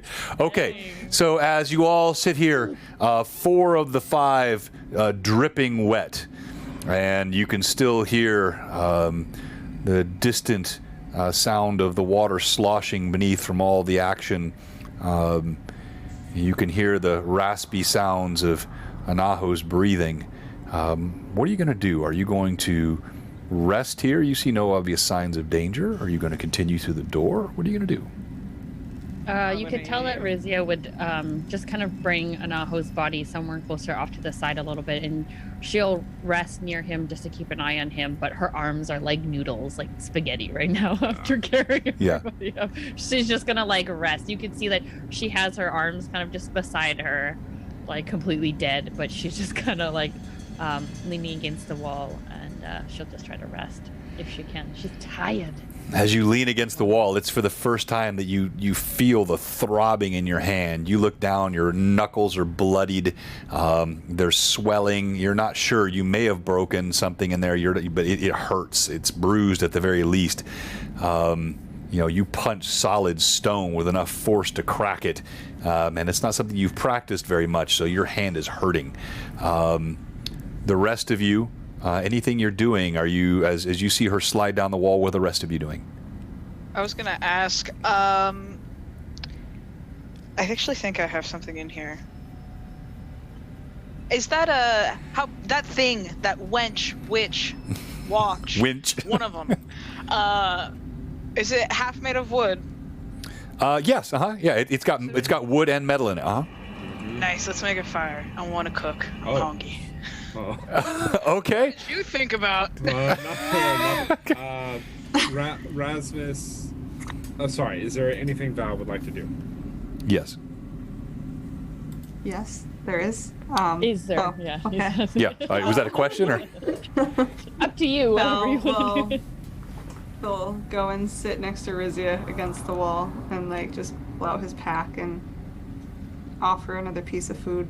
Again, it's not a melon, but thank you. And just like You can see her Peace like offering. try to like lift her arm, and she just has 0 strength. She's like, Val will lift it up to Rizia's mouth. "Eat me like a baby." And like You need your 100%, strength. We need you. it's not in Rizia's nature, but she will accept just because her arms are completely dead from pulling everybody up. All right, so you, Rowan, you're going to try to you break this winch apart so you can get the wood from it. You'll need to split it and kind of pile it. So what are you going to use to do this? You need an axe. You only see one axe nearby. Well, I mean, considering that this thing is broken, is it like dilapidated enough where like I can like stamp like part of like maybe one of its legs to kind of like push it inward and kind of. Or you could, you could probably try to yank on the handle and see if you can break it apart that way. So as you go over to do that, the party, exhausted, still breathing heavy, all except Anaho, whose breathing is shallow. He moans slightly and moves. Go ahead and role play that, Anaho. He moans slightly. Moves around not that kind of moaning, Josh. As he struggles in the throes of what must be a nightmare. As Valfino spoon feeds Rizia. Rowan wrestles with a wench. Why are you wrestling with a wench? Leave her alone. So And We're in love. Val and Some Rizzy are wenches. spooning. and some 50 feet beneath the surface, you know the temple of Hextor lies above. You see the wicked symbol of that evil god adorning the door that is just a few feet away from you, as though summoning you, knowing that what lies behind it could only bring ill. And with that, we conclude tonight's episode. Thank you very much to all of our players. Thank you to all the mad chatters. And yes, I know a couple of you have schedule issues, so if anyone needs to go, just go ahead and let me know that. Let's go ahead and quickly go through who should be Stream MVP. We're going to do our Treasures of Greyhawk giveaway, and then the Ferox Fabrication Evolution will be our grand prize tonight. So if you didn't see that earlier, we're giving away this guy, Blue Box Engraved. Super cool for painting your minis. And then, of course, we have the Treasures of Greyhawk. Let's start with you. Rizia, tell us why you should be Stream MVP tonight. Rizia should be Stream MVP for punching the ground and destroying it for the very first time. Some bleeding knuckles. She was using all of her strength this session. And also not helping her comrades by, exploring the upstairs and seeing what's going on there before helping anybody. So she found the door with the runes, and then for carrying the team, just kidding, literally by carrying them up with the wench. Actually, she helped me too. Just by thinking about using the wench in a different way because it's broken, to prevent it just from slipping out of her hand, and giving her a little bit more leverage. What else? I think that's it. Oh, and her RP with Anaho. Again, bringing that back with Anaho's history, where she's trying to chip away at Anaho and try to find a little bit more about him, and showing him the essence of a chosen family and not tied to blood. I think that's it. Very well done. It was a great session for you tonight. And frankly, that combat went longer than I expected it to, but it was just the nature of how it unfolded, the saving throws and the actions of the party and what happened. But it was a lot of fun. You guys did a great job. And as we always talk about maintaining role play through combat, I thought you guys did a fantastic job of that tonight. We don't want combat to just be a series of dice rolls and damage rolls. The role play should continue, and that absolutely happened tonight. Great job. Do you want me to roll just two? You can. Yeah. Do it. I'll take your roll. I'll write it down, and then we'll assign it to somebody later. What's your roll? I'll roll twice just in case they are a 7. Okay. First one is a 16. Okay. Second one is a 3, so 16 inches. Okay, all right. So we have a 16, and so thank you very much, Vivi. You can go ahead and get out. And I know, do you have just a couple more minutes, Becca, or do you guys have to go now as well? I can stay just a few more moments. Tuesdays are going to have to have a hard stop at 8 for us. Okay, yeah, we can definitely. It will be well before 8. Okay, so let's go ahead and let's go to you. Why should you be stream MVP, Rasmus? Rasmus should be stream MVP for getting freaking sucked in the beginning. Just destroyed my poor boy, losing his shield. Freaking trying to heal a Naho, and with the heal, it didn't even really help because he took 9 points of damage in the next moment. No, but he would have died on the way up had you not healed him. Yeah, okay, valid. Whatever. But he healed him in hopes with his thinking that it could possibly break the undead's grasp of him. It didn't work, which also extended his monster nomicon and his mind of this creature, whether he ever sees it in the future. And he was thankfully able to have the killing blow for once on a creature. Oh, really? That hasn't happened to you a lot, has it? No! I didn't. Yeah, that's true. Yeah. Until once after this rest, when I level up, I'll finally be dealing more damage, thankfully. But he was able to kill the creature, and then depending on John's reply, whether when he went down for his shield to grab it, he could put the soul to rest. But he went down and grabbed Roan, threw Roan on top, freaking checked her in the chest, made her spit up. All that water, nasty, nasty water. Looked up, trusting Val, being like, yeah, he's good up there. Val did all his best work to save my buddy boy, like I'm doing for his buddy boy right now. And then I was taken up, and I was like, oh, crap. Okay, very good. He didn't. Yeah, and it was good role play up top. So we have to move quickly here. Val, why should you be stream MVP? So, starting off the bat, Val's like, all right, full send, we're going to save a Naho. Just like diving in, not thinking twice about himself. Yep. Gets in the water and is like, oh crap, how do we save a Naho? And like, did his best, right? He's like, must distract monster. Throws something, accidentally smacks a Naho upside the head. You know, whoops, sorry there, bud. It was character building, it's fine. And then, like, as a Naho is getting dragged, or is drowning, Val's just like, all right, here we go, back into the depths, and he goes down, and he doesn't stop searching for a Naho. He doesn't give up, he doesn't come up. He says, nah, we're gonna do this, and I'm gonna find him. Finds a Naho, shoots him back up, you know, is kind of preoccupied and doesn't think of clearing his lungs. He's just like, you know, there's still a heartbeat. He's still living. Let's get him upstairs. Let's get him up to safety. Oh, yeah. Ties him up. All right, there you go, buddy boy. Taps him on the head, gives him up to Big Mama. Like, you know, just gets it going. Then turns around to make sure that his homegirl's safe. Love it. And then there's that kind of, you know, that heart-to-heart between Rasmus and Belfino. Like, thanks for saving my dude. Like, I appreciate that. I'm starting to like you. I hope I don't have to kill you. There's also the you know, the making sure Rizia is fed and she gets her strength back and kind of just like, there, I got you. You're safe. It's okay. But not really, because she's intimidating and big, and just, you know, Val just wants to make sure she's good. Fantastic. Well done, Val. And we have just a couple more minutes here. Type !treasures in the chat. That will get you. And this will be just the whatever we roll. This is the giveaway for this. And then we'll do the grand prize as we're going through the stream MVP voting. So treasures in the chat. !treasures. Anaho, quickly, why should you be stream MVP? Oh, I should be stream MVP because I lived. Yeah. By the time it all went down, right? So just behind the scenes for y'all, because I spent a lot of time. Oh, well, I got a 19, 21, right? So I held off and I held off from that nasty tongue, and then I finally got subdued by it. And so like that, you know, that and the role play of throwing the flask, the fire to light up the area, to light him up, the role play with Rizia, and literally went all the way up full health and went all the way down to -1. So I lived today. No, and I love the role play of what he thought.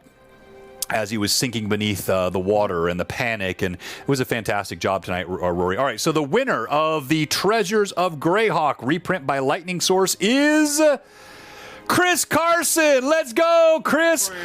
Please let us know you're still in the chat. And now we're going to set up the keyword for the grand prize, and we'll call this, can't put Ferox, let's just put Fab for Ferox Fabrication. So it's going to be capital F-A-B, exclamation point F-A-B. I'll put this in the chat.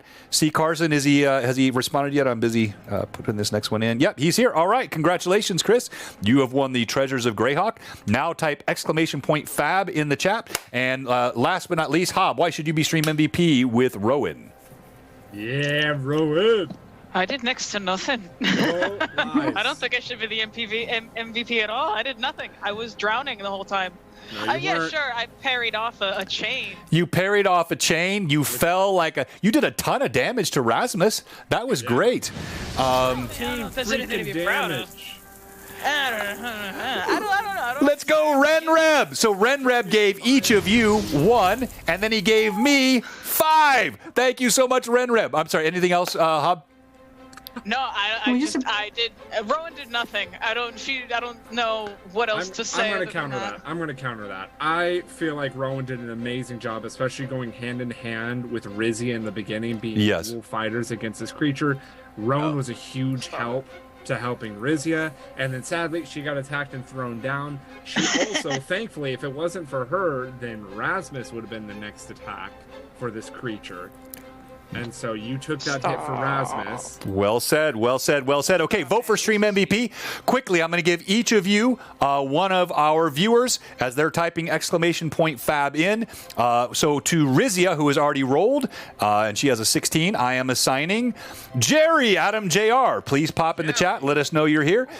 So he got Adam, Jerry, Adam Jr.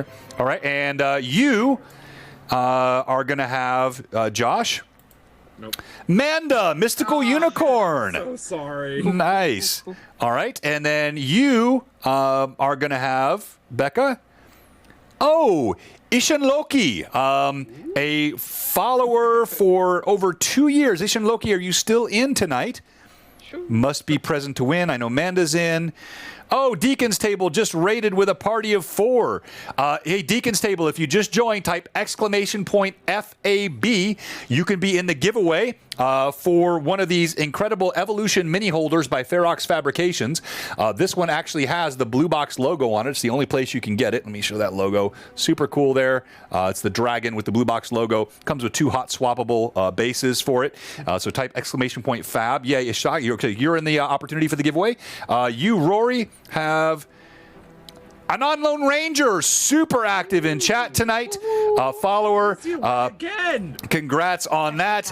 And then I think the slaying of the chain, the rescuing of Anaho, the pulling of the whole party up, the strength feats. That was a really tough one tonight. I thought I think the chat had it really close. You had Valfino, Anaho, and Rizia with the winner. Congrats to Rizia. Robert, it was you and Rory, right? So you have Robert, Phantom NJ, and then lastly you have Hob, Triskel Clefs. Triskel Clefs. That's the first time you've had an opportunity to be in the giveaway. Are you still in with us? Let us know. While we're waiting to see if Triskel Clefs is in, go ahead, Josh. Roll for whoever you had. I forgot. Rory, what were you gonna say? Who do you have, Josh? You just said that I have Robert, but I have a non-Lone Ranger. Oh, did I roll for too many? I think so. Okay, then I'll take Triskel Clefs. We'll do 6 tonight. All right, so did you roll yet, Josh? No. Okay. I have, Mystical Unicorn, and I'm sorry, Amanda. That's a 13. That's my high. Okay. Oh, that's your high, a 13? Okay, so Where do we roll? Depending on the person, if they're a subscriber, you roll 2. If not, you roll 1. Correct. Go ahead. You're rolling 1. I believe it was a follower. Yep. Okay. Who did you have again? A non-Lone Ranger, right? Pronounce. Yeah. No, Oh, no, who did you have? it started with an I. Oh, Ishan. Oh, yeah, it's follower. Okay, what was your roll? 17. Oh, okay. Ishan Loki, you are in the lead with a 17. All right, go ahead, Rory. Roll. Oh, what? Yeah. All right, Rory, roll. I have a non-lone ranger, and is that a follower? Yes. Follower, not a sub. 9. Okay, Ishin Loki still in the lead. Go ahead, Hob. Come on, Hob. Come on, Hob. Come on, Hob. Trisco! Unseat the Becca. Never. Oh, Trisco. That's a 9. A 9. All right, now I'm rolling for Robert. No. Robert, Damn, dog. I'm sorry. Oh, a 19. Robert Phantom MJ. Congratulations. You are the winner of the Ferox Fabrications mini holder. Sorry to all the rest. It's really close tonight. Great job by all. We'll be back on Sunday with a one-shot being run by Chuck of Troll Lord Games. Check out our Discord if you're not in it. And we have one question for you tonight. If you're watching and you haven't followed, if you're a follower who has not subbed, or you're a sub whose sub has expired, we have one question for you. What are you doing? Much love to all of you. Rory and Becca, you guys can bounce and go do what you need to do. I'll do the raid. Josh and Hob, just hang for 1 minute. Job sauce. No. Can I roll for my HP as we're resting here? Yes, go ahead. Let's do that. While I'm getting the ready to raid, go ahead and roll your hit points since you're leveling up during the rest. What am- 7 wait. on the die. What am I rolling? Did you also level up? What? No, I'm talking to Hob. Did you also level up, Hob? Oh, well, I guess I leveled up anyway, so do I get to keep what I did the other Yeah, keep what you did the other day, yes. Yeah. Nice. Cool. I got 7 on the die, so that's 10 more points of HP. Very nice. And so that makes you what level now? I'm 5th level, and finally I can be useful. Wow. Congrats, Mr. 5th level. Multi-attack. Now you get multi-attack, lucky butt. I don't get it till 8th level. Damn, RIP you. Yeah, dog. I know, seriously. All right, thank you again to all the Mad Chatters while they're rolling. We really appreciate all of your support tonight. You guys were fantastic. And we're going to go ahead and raid into the Games Tavern. They got a nice little game going over there. And you guys got your roll. Thank you again to all the Mad Chatters. You guys were fantastic tonight. And this is Blue Box signing out. Everyone have a great night. Love you guys. Bye. 10 seconds. Bye-bye. I kind of like you. Oh, Gonna meet up? there we go. Thank you so much, Renreb. We appreciate that. And just let us know where that goes. We got all kinds of stuff from the Mad Chatters tonight. You guys rock. Blue Box rating. Thank you, Wondred. Glad you enjoyed the stream. We'll see you back here shortly. Blue Box signing out. Good night, fans. What is that?